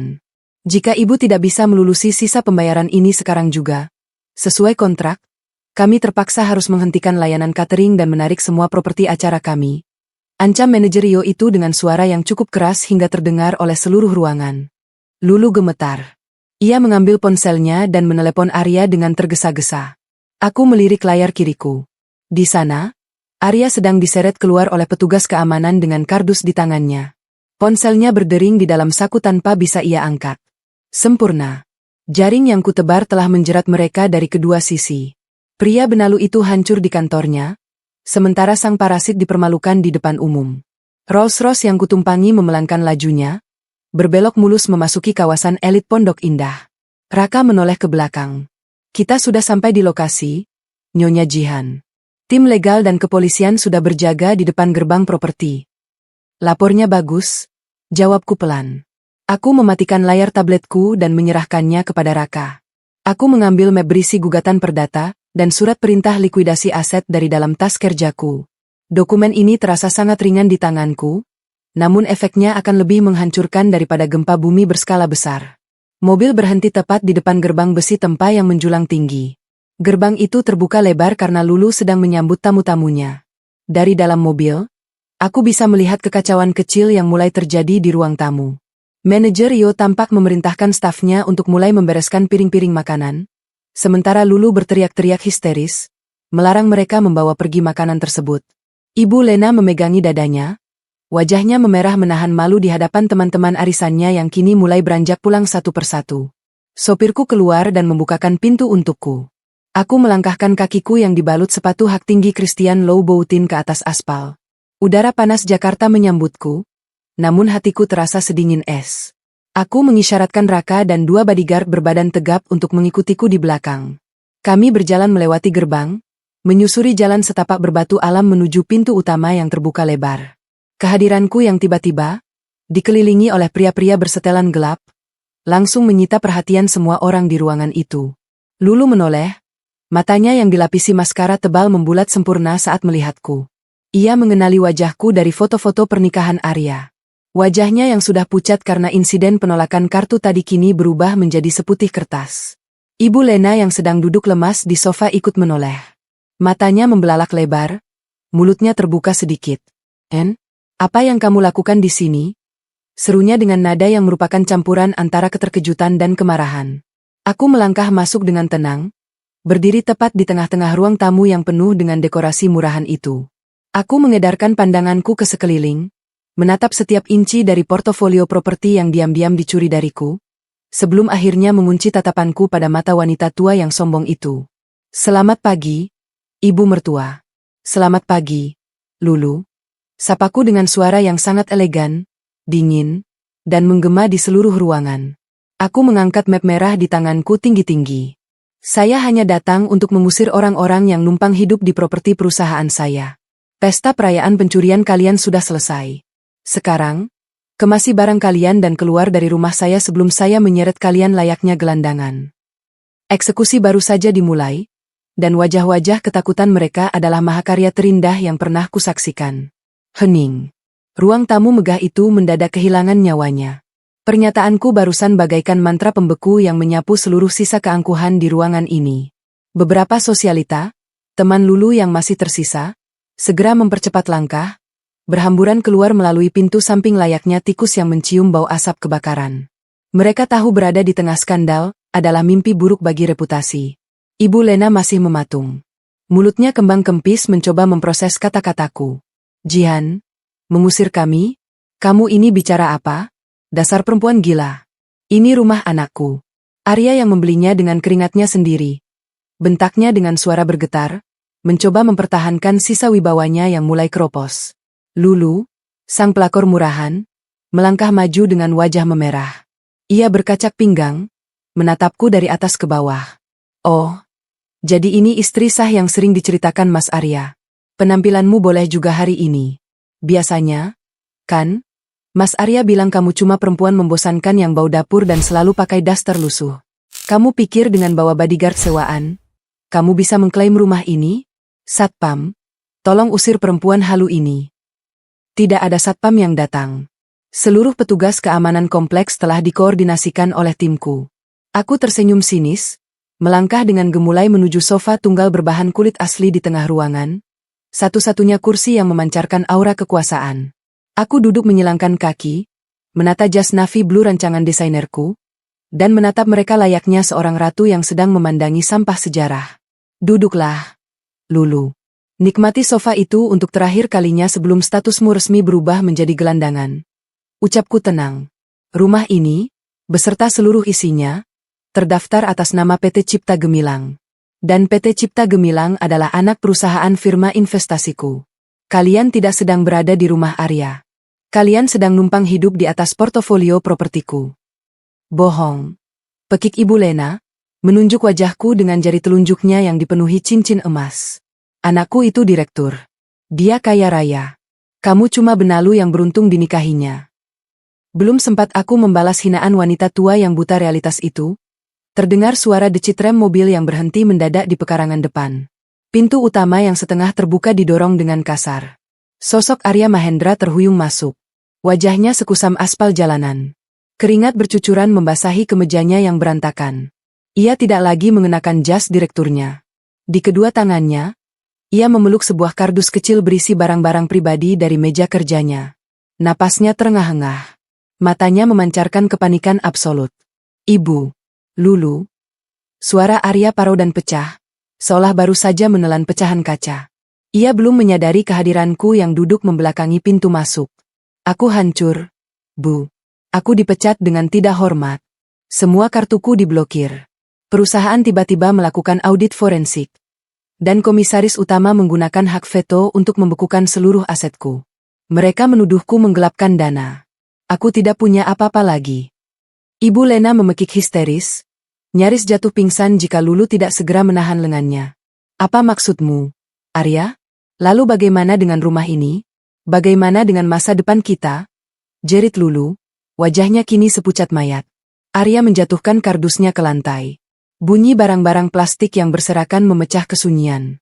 Ia memutar tubuhnya, mencari tempat untuk bersandar. Dan saat itulah, pandangannya membentur sosokku. Matanya melebar hingga nyaris keluar dari kelopaknya. Rahangnya jatuh. Ia melihatku duduk di kursi utama, diapit oleh Raka dan dua bodyguard berwajah batu. Penampilanku yang berkuasa dan elegan sangat kontras dengan gambaran istri penurut yang selama ini ia injak-injak harga dirinya. Jin, bisik Arya, suaranya nyaris tak terdengar. Apa? Apa yang kamu lakukan di sini? Kenapa kamu bersama Raka? Raka itu asisten eksekutif komisaris utama. Aku tidak menjawab. Aku hanya menyandarkan punggungku dan memberikan isyarat kecil melalui lirikan mata kepada Raka. Raka melangkah maju, membuka map merah yang sedari tadi ia pegang. Suaranya yang bariton dan resmi menggema bagaikan ketukan palu hakim di ruang sidang. Tuan Arya Mahendra, perkenalkan, Nyonya Jihan Aulia. Beliau adalah komisaris utama, pemegang saham mayoritas absolut, dan pemilik sah dari seluruh entitas perusahaan tempat Anda pernah bekerja. Beliau jugalah sang eksekutor yang baru saja menandatangani surat pemecatan Anda. Bruk. Lutut Arya lemas tak bertulang. Ia jatuh terduduk di atas lantai marmer tepat di sebelah kardus rongsokannya. Ia menatapku dengan tatapan kosong, seolah baru saja melihat hantu dari masa lalu yang datang untuk mencabut nyawanya. Tidak mungkin. Gumam Arya, menggelengkan kepalanya dengan putus asa. Kamu cuma Jen, istriku. Istrimu yang selama 5 tahun ini mendanai setiap tetes keringat kesombonganmu. Potongku tajam. Aku berdiri perlahan, mengambil map berisi draft gugatan perdata dari tangan Raka, lalu melangkah mendekati Arya yang masih bersimpuh di lantai. Aku melemparkan map setebal 100 halaman itu tepat ke wajahnya. Ujung map itu menggores pelipisnya, namun ia tak berani melawan. Baca itu, Mas Arya, desisku dingin, menatapnya dari atas layaknya serangga yang menjijikkan. Itu adalah tagihan atas semua pengkhianatanmu. 12.850 juta rupiah. Itu adalah total capital gain perusahaanku yang kau curi untuk mendanai parasit dan benalu di ruangan ini. Kau menggunakan uangku untuk membelikan mereka rumah, tas mewah, dan kehidupan palsu. Arya gemetar hebat. Tangannya yang kotor meraih dokumen itu. Matanya nanar membaca angka-angka tuntutan ganti rugi yang mustahil bisa ia bayar seumur hidupnya. Jin, aku hilaf. Arya mulai menangis, memohon dengan sangat menyedihkan.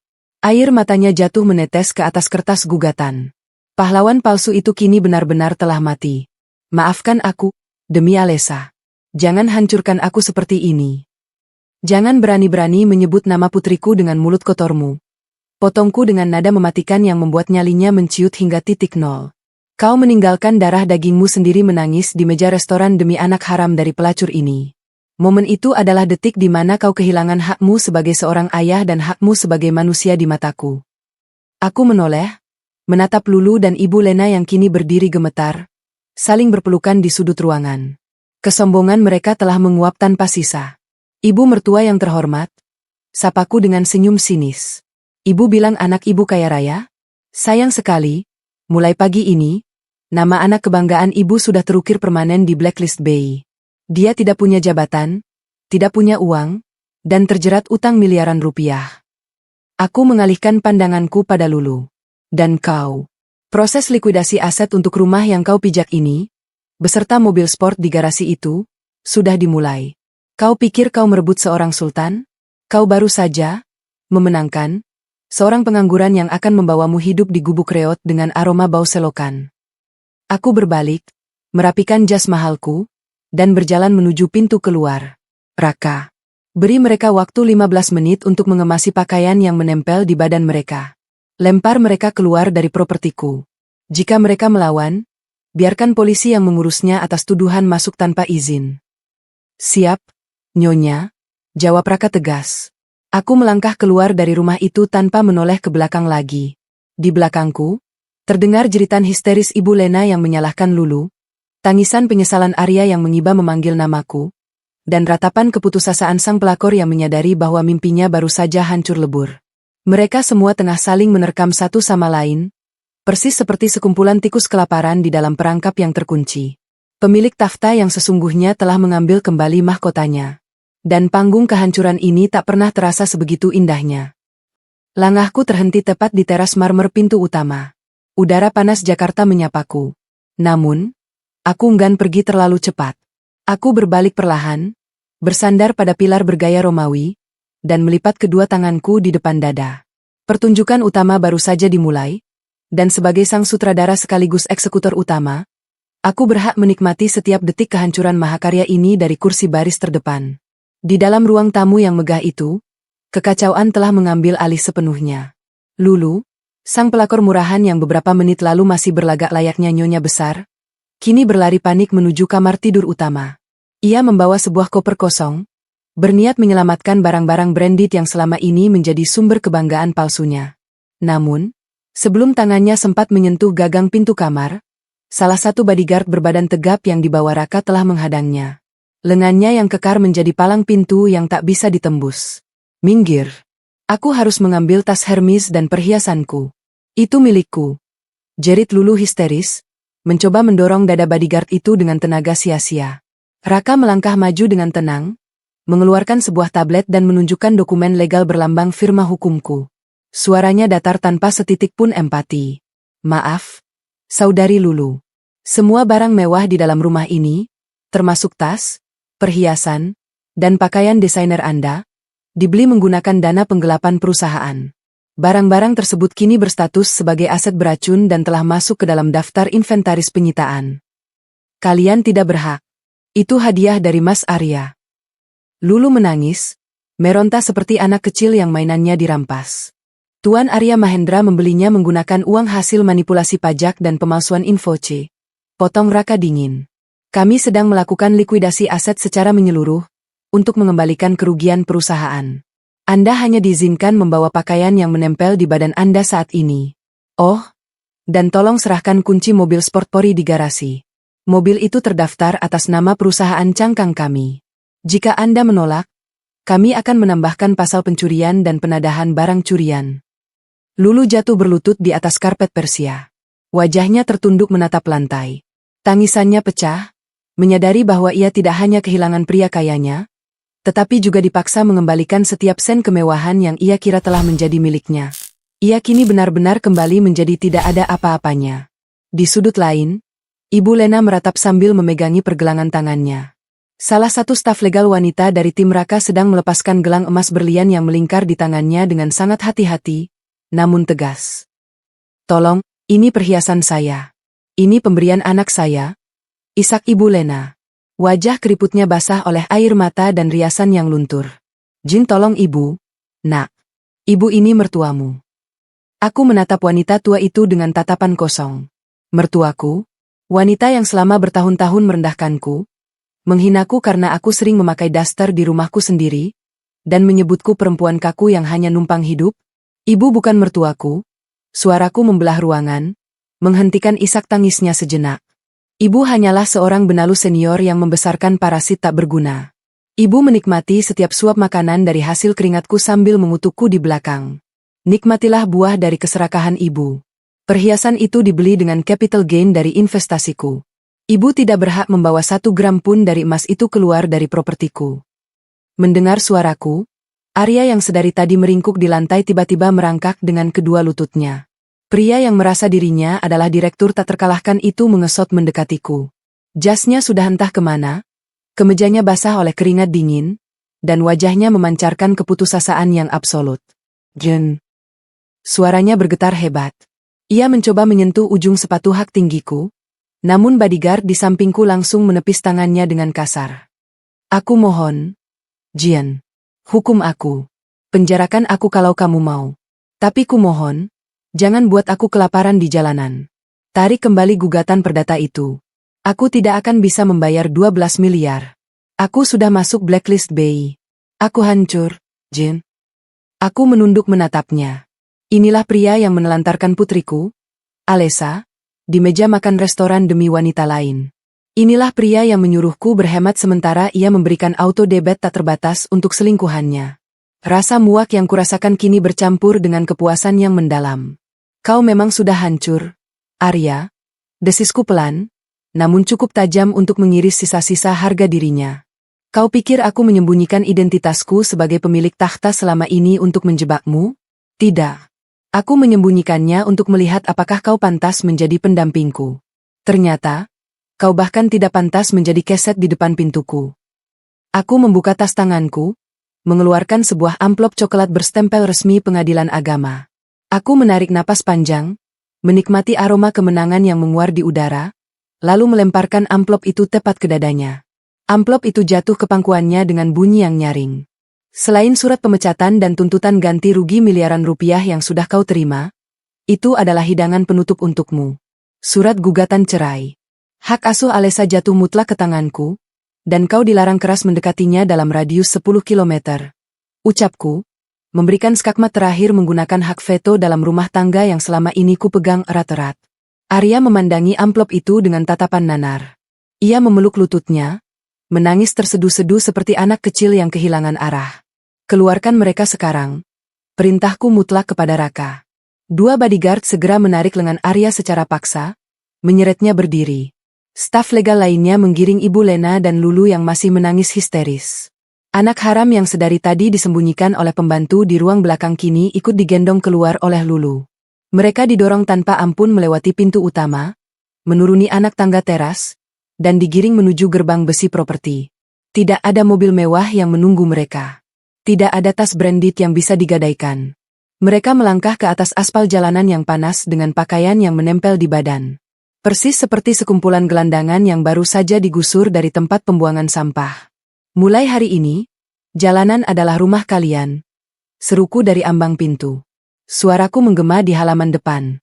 Aku sudah memastikan kalian tidak akan bisa menyewa apartemen murah sekalipun dengan catatan kredit kalian. Silakan cari gubuk reot dengan aroma bau selokan yang pas untuk kalian tempati. Karena di dunia nyata, kalian hanyalah sampah sejarah yang tak berharga. Raka menekan tombol di remote controlnya. Gerbang besi raksasa setinggi 3 meter itu mulai bergerak menutup dengan bunyi derit logam yang berat. Arya berdiri di luar pagar, menempelkan wajahnya pada jeruji besi, menatapku dengan mata merah yang dipenuhi penyesalan abadi. Bam! Gerbang tertutup rapat, mengunci mereka di luar duniaku untuk selama-lamanya. Kunci ganda elektronik langsung aktif, memutus akses mereka ke dalam kemewahan yang selama ini mereka curi. Aku memutar tubuhku, berjalan menuju Rolls-Royce Phantom yang sudah menunggu dengan mesin menyala. Sopirku membukakan pintu, dan aku melangkah masuk ke dalam kabin yang sejuk. Aku menyandarkan punggungku di kursi kulit asli, memejamkan mata sejenak, dan menghembuskan napas panjang. Dada yang selama ini terasa sesak oleh beban kebohongan kini terasa luar biasa ringan. Racun itu telah berhasil dikeluarkan. Parasit itu telah dimusnahkan. Eksekusi ini berjalan sangat sempurna. Kita pulang sekarang, Nyonya? Tanya sopirku dengan penuh hormat. Ya, kita pulang, jawabku dengan senyum tipis yang tulus. Alessa pasti sudah menungguku untuk makan malam yang sesungguhnya. Mobil melaju perlahan, membelakangi 3 sosok pengkhianat yang kini hanya bisa terduduk menangis di trotoar jalan. Fase pembalasanku telah usai. Kini, biarkan karma dan kemiskinan brutal yang mengambil alih sisa hidup mereka. Matahari sore Jakarta mulai mencondongkan sinarnya ke ufuk barat, memancarkan semburat jingga yang memantul di atas aspal panas kawasan Pondok Indah. Di balik gerbang besi tempat setinggi 3 meter yang kini terkunci rapat secara elektronik, berdiri kemegahan sebuah rumah yang dulunya menjadi simbol kebanggaan semu. Di luar gerbang tersebut, terdampar 3 sosok manusia dewasa dan seorang balita yang menangis kebingungan. Pemandangan itu tampak seperti sebuah lukisan absurd tentang kejatuhan. Orang-orang berpakaian sutra dan jas desainer yang kini duduk merosot di atas trotoar berdebu, tak ubahnya sekumpulan gelandangan elit yang baru saja dicampakkan dari peradaban. Arya Mahendra duduk memeluk lututnya di tepi selokan kering. Jas mahalnya telah entah kemana, menyisakan kemeja putih yang kini basah oleh keringat dingin dan noda kotoran jalanan. Pria yang belum genap 24 jam lalu masih menyombongkan diri dengan kartu Black Card berlimit tak terbatas itu, kini menatap kosong ke arah deretan mobil mewah yang berlalu lalang. Otaknya yang biasanya angkuh kini lumpuh total, gagal memproses kecepatan dari proses likuidasi aset yang menghancurkan hidupnya. Ia tidak lagi memiliki apa-apa. Statusnya sebagai direktur telah menguap, digantikan oleh label narapidana finansial yang menunggu eksekusi dari gugatan perdata senilai belasan miliar rupiah. Di sisinya, Lulu, sang pelakor murahan, terus mengutak-atik layar ponsel pintarnya dengan jari-jari yang gemetar hebat. Riasan wajahnya yang tebal telah luntur oleh kombinasi air mata, keringat, dan kepanikan, menciptakan jejak hitam maskara yang mengerikan di pipinya. Ia sedang mencoba menghubungi setiap kontak. Sosialita, teman arisan, hingga kerabat jauh yang pernah memuji-muji keberuntungannya mendapat suami kaya. Halo, Jeng Maya. Ini Lulu, Jeng.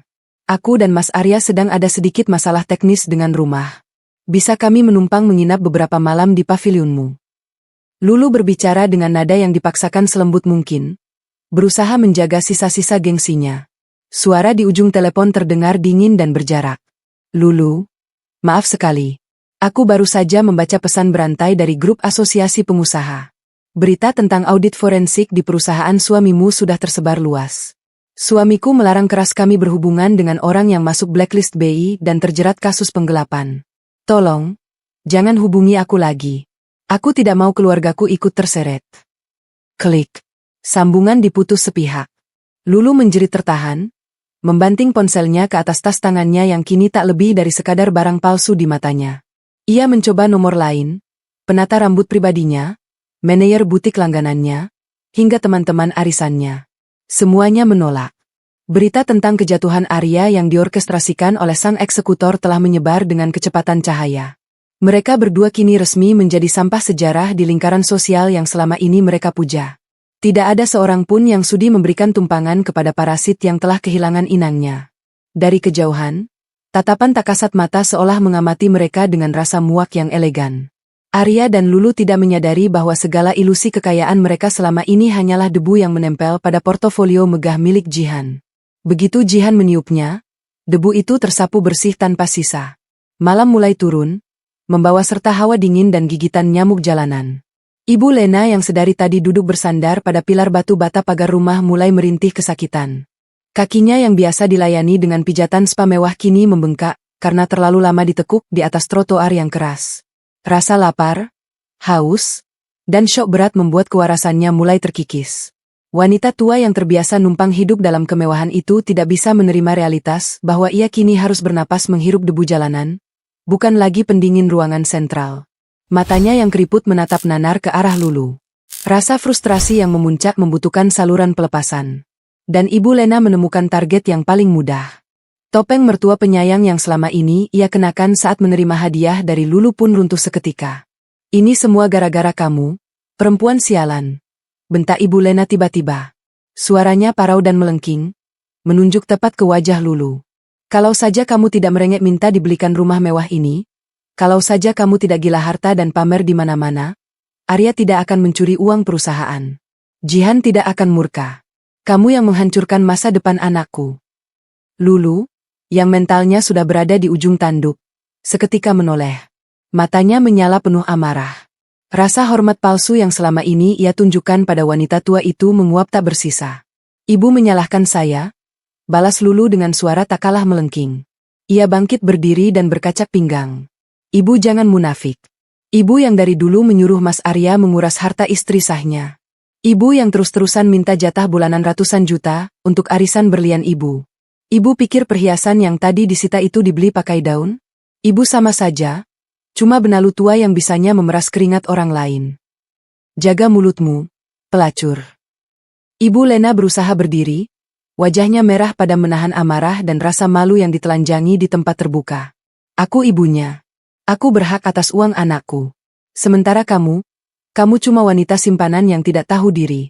Kamu pikir Jihan yang kelihatannya cuma pakai daster lusuh itu bodoh? Dia itu pemegang hak veto, dan kamu memancing kemarahannya. Uang anak ibu itu pengemis berdasi. Lulu tertawa sumbang, sebuah tawa histeris dari seseorang yang akalnya mulai goyah. Semua kekayaan yang ibu banggakan itu ternyata cuma aset beracun. Kita semua ditipu oleh kepalsuan Mas Arya. Cukup.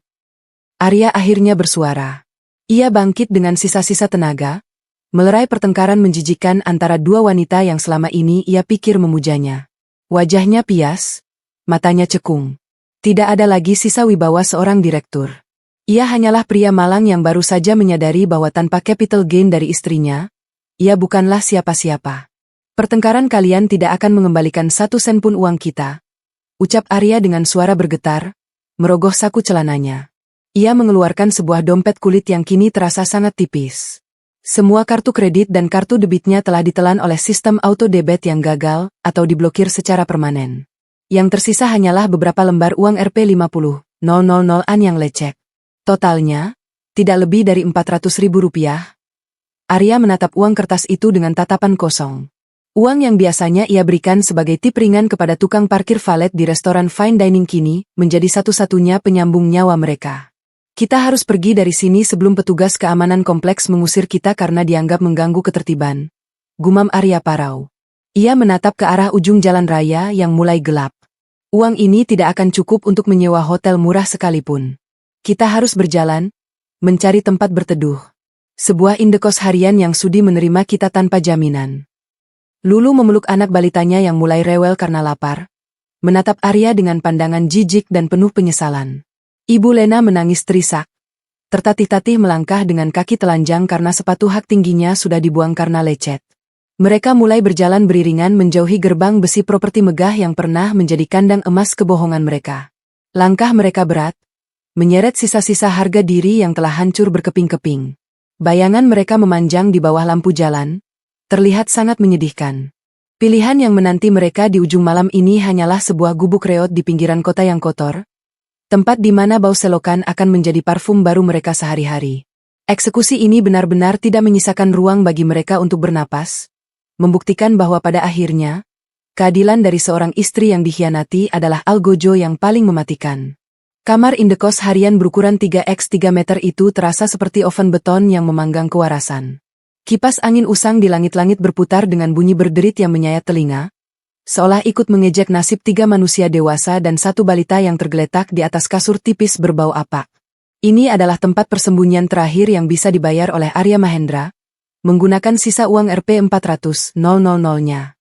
Sebuah kejatuhan vertikal yang memabukkan. Dari kasur king size seharga puluhan juta rupiah di kawasan elit, mereka kini terdampar di atas spring bed bernoda kuning yang tak pernah dicuci dengan layak.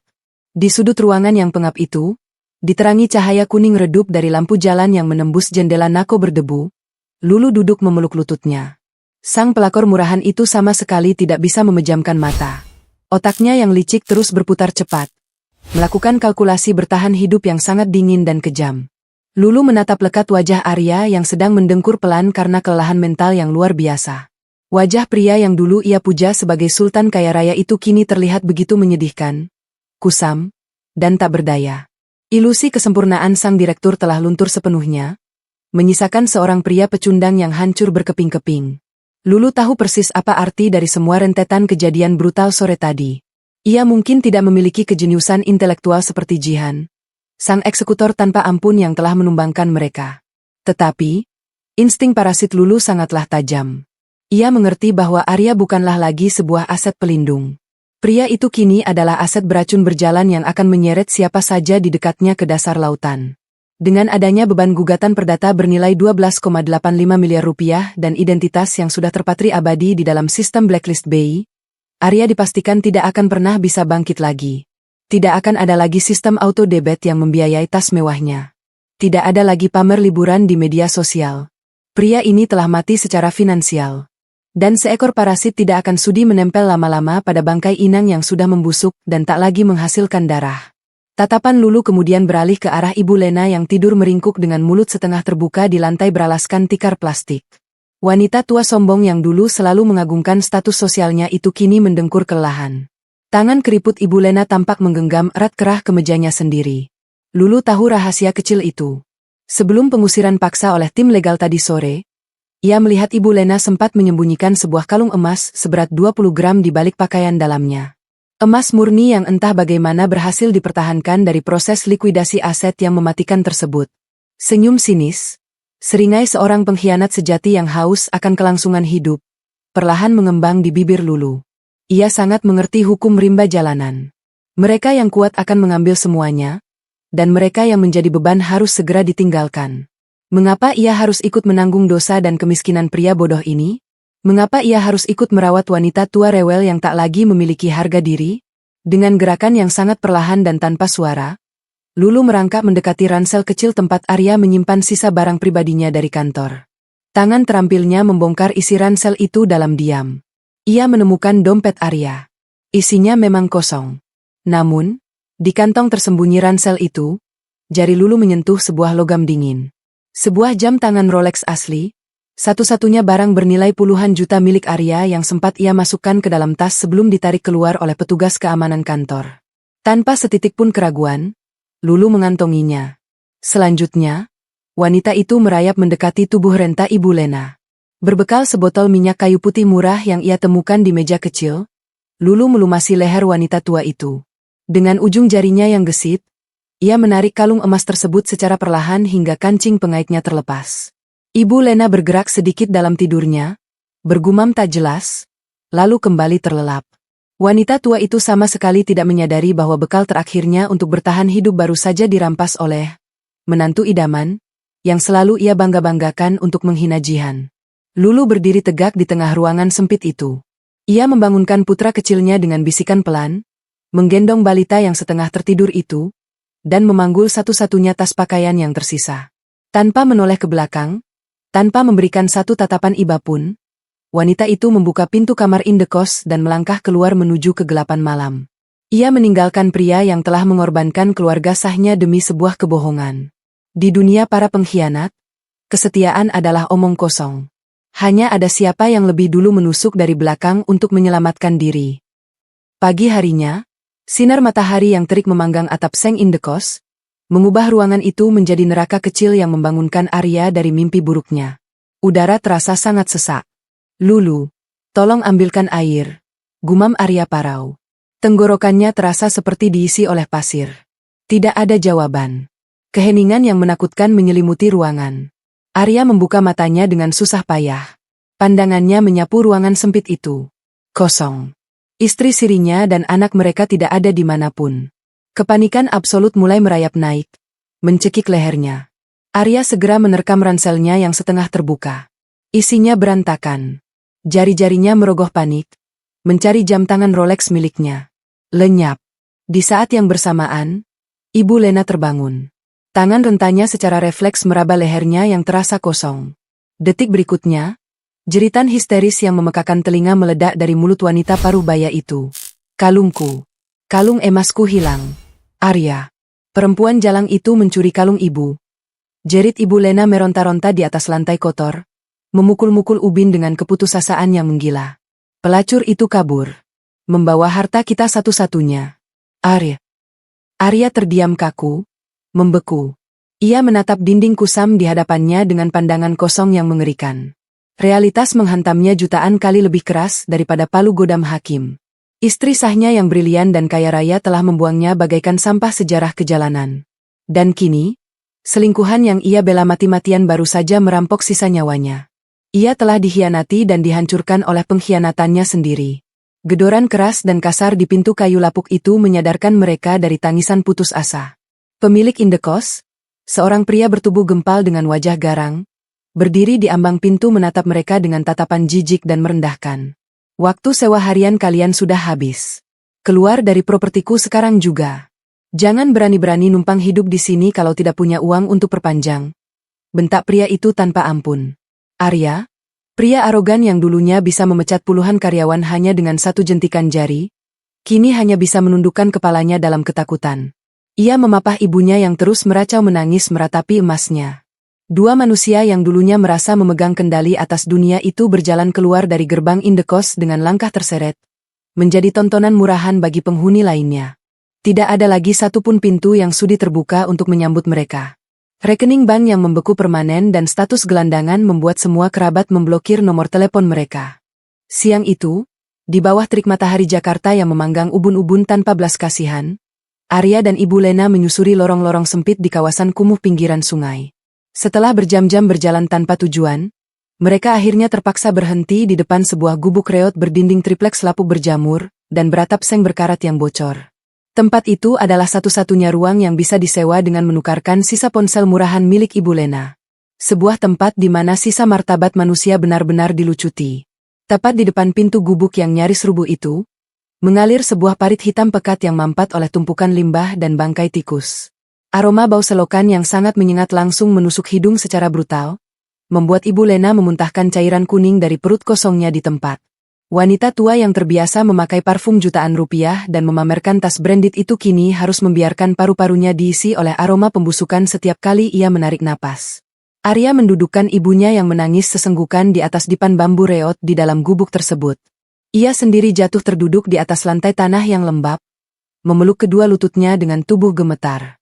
Di dalam ruangan sempit, pengap, dan menjijikan ini, dikelilingi oleh dengungan lalat dan nyamuk, Arya akhirnya menyadari betapa kejam dan sempurnanya pembalasan dendam Jihan. Sang pemilik takhta itu sama sekali tidak perlu mengotori tangannya untuk membunuhnya. Jihan hanya perlu mencabut semua fasilitas emas yang membalutnya, menelanjanginya di hadapan kekejaman dunia, dan membiarkan karma, berupa pengkhianatan lulu serta kemiskinan brutal, yang menyelesaikannya secara perlahan. Bagi pria yang sangat gila hormat sepertinya, membusuk di tempat menjijikan ini sebagai seekor benalu tak berharga adalah neraka yang jauh lebih menyiksa daripada kematian itu sendiri. 6 bulan telah berlalu sejak palu keadilan finansial dijatuhkan di sudut tergelap pinggiran ibu kota, tempat di mana cahaya matahari pun enggan singgah dan empati tak pernah ada. Arya Mahendra terduduk kaku di atas lantai tanah sebuah gubuk reot. Malam ini, hujan turun dengan deras, merembes melalui celah atap seng berkarat dan meneteskan air keruh tepat ke pangkuannya.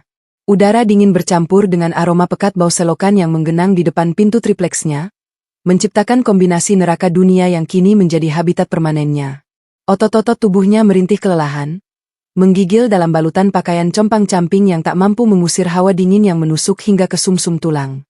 Pria yang dulu menepuk dada sebagai direktur operasional itu kini tak ubahnya sampah sejarah yang membusuk dalam diam. Tangannya yang dulu terbiasa mengenakan jam tangan mewah dan menandatangani cek miliaran, kini kapalan, penuh luka lecet, dan menghitam akibat menjadi buruh kasar pemanggul semen di pasar induk. Upah hariannya yang sangat hina hanya cukup untuk membeli sebungkus nasi basi. Tidak ada yang mau mempekerjakan pria dengan catatan kriminal penggelapan, terikat hutang gugatan perdata yang tak masuk akal, dan profil yang terkunci mati di dalam blacklist BI. Sistem perbankan telah memuntahkannya. Ia bahkan tidak bisa membuka rekening tabungan paling dasar sekalipun. Di sudut ruangan yang gelap dan lembab, terdengar batuk berdahak yang menyayat hati. Ibu Lena, wanita parubaya yang dulu sangat memuja kemewahan dan gemar merendahkan menantunya, kini terbaring tak berdaya di atas dipan bambu yang berderit nyaring setiap kali ia meronta menahan sakit. Tubuhnya kurus kering seperti ranting mati. Matanya cekung menatap langit-langit berjamur. Tidak ada lagi arisan sosialita, tidak ada lagi perhiasan emas. Penyakit paru-parunya semakin parah. Jangankan menebus obat mahal di apotek. Untuk membeli sebotol air bersih saja Arya harus berutang memelas pada rentenir pasar. Dalam setiap tarikan napasnya yang sesak, Ibu Lena terus meratapi kebodohannya, menyadari bahwa wanita berbalut daster lusuh yang dulu ia hina karena dianggap numpang hidup, ternyata adalah naga penyembur api yang telah membakarnya hingga menjadi abu. Arya menatap ibunya dengan mata merah yang kering kerontang. Air matanya sudah habis berbulan-bulan yang lalu. Ingatannya kembali pada Lulu, sang pelakor murahan yang menjadi parasit paling mematikan dalam hidupnya. Wanita itu tidak hanya mencuri sisa hartanya di malam pertama pengusiran mereka, tetapi juga mencampakkan mereka kembali menjadi gelandangan tanpa setitik pun rasa kasihan. Kini, setiap kali Arya menyuapkan sisa makanan keras ke mulutnya, ia selalu teringat pada surat pemecatan dan tuntutan belasan miliar yang tak akan pernah lulus hingga kiamat tiba. Hutang itu adalah hantu yang terus mencekik lehernya, sebuah sangkar tak kasat mata yang memastikan penderitaannya akan terus berlanjut tanpa akhir. Sementara Arya menggigil menahan lapar di balik dinding lapuknya yang hina, narasi kehidupan bergerak melintasi gemerlapnya lanskap kota Jakarta, naik melesat menuju lantai tertinggi dari menara pencakar langit eksklusif di jantung kawasan Sudirman. Di balik dinding kaca panoramik restoran Fine Dining Ale Dining, dunia lain yang kontras dan tak tersentuh sedang merayakan kemenangannya dalam kesunyian yang elegan. Di sanalah Jihan Aulia duduk dengan keanggunan seorang aristokrat sejati. Tidak ada lagi kepalsuan yang merendahkan martabatnya. Malam ini, sang eksekutor mengenakan gaun sutra emerald rancangan desainer ternama, membiarkan rambutnya tergerai indah memantulkan cahaya dari lampu chandelier kristal raksasa di atasnya. Denting garpu perak dan alulun musik klasik menyelimuti ruang VIP tersebut, menciptakan atmosfer kedamaian absolut yang mahal harganya. Di depannya, seorang pelayan bersarung tangan putih baru saja menuangkan sparkling water dari botol kristal ke dalam gelasnya dengan gerakan penuh presisi. Jihan menyesap minuman itu perlahan, mengalihkan pandangannya pada tablet tipis di atas meja pualam. Layar resolusi tinggi itu menampilkan laporan audit forensik penutup dari firma investasinya. Ia mengamati setiap baris angka dengan mata seorang pemenang. Semua aset beracun peninggalan mantan suaminya telah berhasil melalui proses likuidasi aset dengan sangat sempurna. Rumah elit di Pondok Indah, mobil sport mewah yang tadinya dikendarai sang pelakor, dan seluruh dana yang digelapkan telah ditarik kembali secara hukum dan masuk ke dalam portofolio utama perusahaannya. Aset-aset tersebut bahkan telah dijual dan menghasilkan capital gain yang fantastis, diputar ulang di pasar saham internasional. Setiap aliran dana di bawah kekuasaannya kini terlindungi secara mutlak oleh hak veto yang ia pegang sendiri. Tidak akan ada lagi celah sekecil apapun untuk pria benalu atau keluarga lintah darat mencuri keringatnya. Sistem auto debit perusahaannya kini hanya mengalir murni untuk memperluas kerajaan bisnis multinasionalnya dan mendanai yayasan filantropi perlindungan anak yang ia bangun atas nama putrinya. Mama, kue coklatnya enak sekali. Lebih lezat dari yang waktu itu. Suara ceria dan jernih itu menarik Jihan dari kalkulasi finansialnya yang dingin. Di seberang meja yang dipenuhi hidangan kaviar dan daging wagyu kualitas premium, Alessa, putrinya yang kini tampak jauh lebih bahagia dan bercahaya, sedang menyendok kue mousse coklat dengan antusias. Anak itu mengenakan gaun putih sutra yang cantik, tertawa lepas tanpa beban, sepenuhnya bersih dari bayang-bayang kebohongan dan manipulasi emosional seorang ayah yang toksik di masa lalunya. Jihan tersenyum. Sebuah senyum tulus yang sangat hangat, namun tetap menyembunyikan kekuatan absolut seorang predator puncak yang berhasil melindungi darah dagingnya. Ia mengulurkan tangan melintasi meja pualam, mengusap pelan noda coklat di sudut bibir Alessa dengan serbet linen yang lembut. Makanlah yang banyak, sayang. Mama janji, malam ini dan malam-malam selanjutnya seumur hidupmu, kita akan selalu menikmati hidangan terbaik di tempat terbaik. Bisik Jihan dengan nada keibuan yang syarat akan dominasi elegan. Tidak akan ada lagi yang berani pergi meninggalkan meja kita. Malam ini adalah antitesis yang sempurna dari momen buka puasa tragis 6 bulan yang lalu. Saat itu, Arya berlari pergi membuang keluarganya demi menyuapi kesombongan di tempat lain. Kini, di atas panggung kehidupan yang tak berbelas kasihan, Jihan telah menghapus eksistensi pria itu dari naskahnya untuk selama-lamanya. Keadilan yang ditegakkan Jihan bukanlah keadilan yang cengeng, penuh amarah, atau cacian murahan di hadapan publik. Itu adalah keadilan korporat yang dingin, sistematis, sangat kalkulatif, dan dirancang untuk menghancurkan musuhnya secara struktural hingga tak menyisakan satu sel pun untuk bangkit. Di bawah sana, di balik gemerlap lampu ibu kota yang menyilaukan mata, ada makhluk hina yang sedang meregang nyawa dalam penyesalan abadi di tengah dinginnya genangan air selokan yang kotor. Namun, di puncak menara gading ini, sang ratu dengan tenang mengangkat gelas kristalnya, bersulang dalam diam untuk merayakan kedamaian mutlaknya. Sebuah makan malam penutup yang memuaskan dahaga dendamnya. Ilusi telah dihancurkan, parasit telah dibakar, dan sang pemilik takhta yang sesungguhnya akhirnya bertahta di atas kerajaannya, tanpa tersentuh dan tanpa ampun. Dari kisah ini, kita belajar bahwa kesabaran bukanlah kelemahan, melainkan strategi terbaik bagi mereka yang tahu kapan waktu yang tepat untuk bertindak. Karena diamnya seorang yang terluka seringkali bukan tanda kekalahan, melainkan sedang merangkai karma yang akan kembali kepada pengkhianatnya dengan cara yang tidak pernah mereka duga. Harta yang dibangun di atas kebohongan dan pengkhianatan hanyalah istana pasir yang akan runtuh oleh gelombang keadilan, sebab tidak ada setitik pun kebaikan yang hilang ditelan waktu, dan tidak ada setitik pun kejahatan yang luput dari catatan semesta. Seorang wanita yang merendahkan dirinya demi keutuhan rumah tangga bukan berarti ia lemah, tetapi ia sedang memilih pertempurannya dengan bijak, karena terkadang, untuk memenangkan perang, kita harus rela kalah di beberapa medan pertempuran kecil. Ketika seseorang mengorbankan darah dagingnya sendiri demi nafsu sesaat, sesungguhnya ia sedang menanam racun dalam akar kehidupannya sendiri, dan kelak, saat pohon itu tumbang, ia akan bertanya-tanya mengapa tiada lagi tempat untuknya berlindung. Jangan pernah meremehkan kekuatan seorang istri yang memilih diam, karena di balik keheningannya, bisa jadi ia sedang menghitung setiap butir pasir yang akan ia taburkan di jalan kehancuranmu. Dan pada akhirnya, keadilan tidak selalu datang dengan gemuruh atau tangisan histeris. Kadang ia datang dalam sunyi, dalam bentuk kartu kredit yang ditolak, dalam bentuk pintu rumah yang tertutup rapat, dalam bentuk aroma selokan yang menjadi parfum terakhir bagi mereka yang dulu terbiasa dengan wewangian surgawi. Sebab kehidupan ini ibarat roda pedati, yang di atas suatu waktu akan berada di bawah, dan yang di bawah suatu waktu akan kembali ke atas, selama kita tetap berpegang pada kejujuran dan harga diri yang tidak ternilai oleh seluruh harta dunia.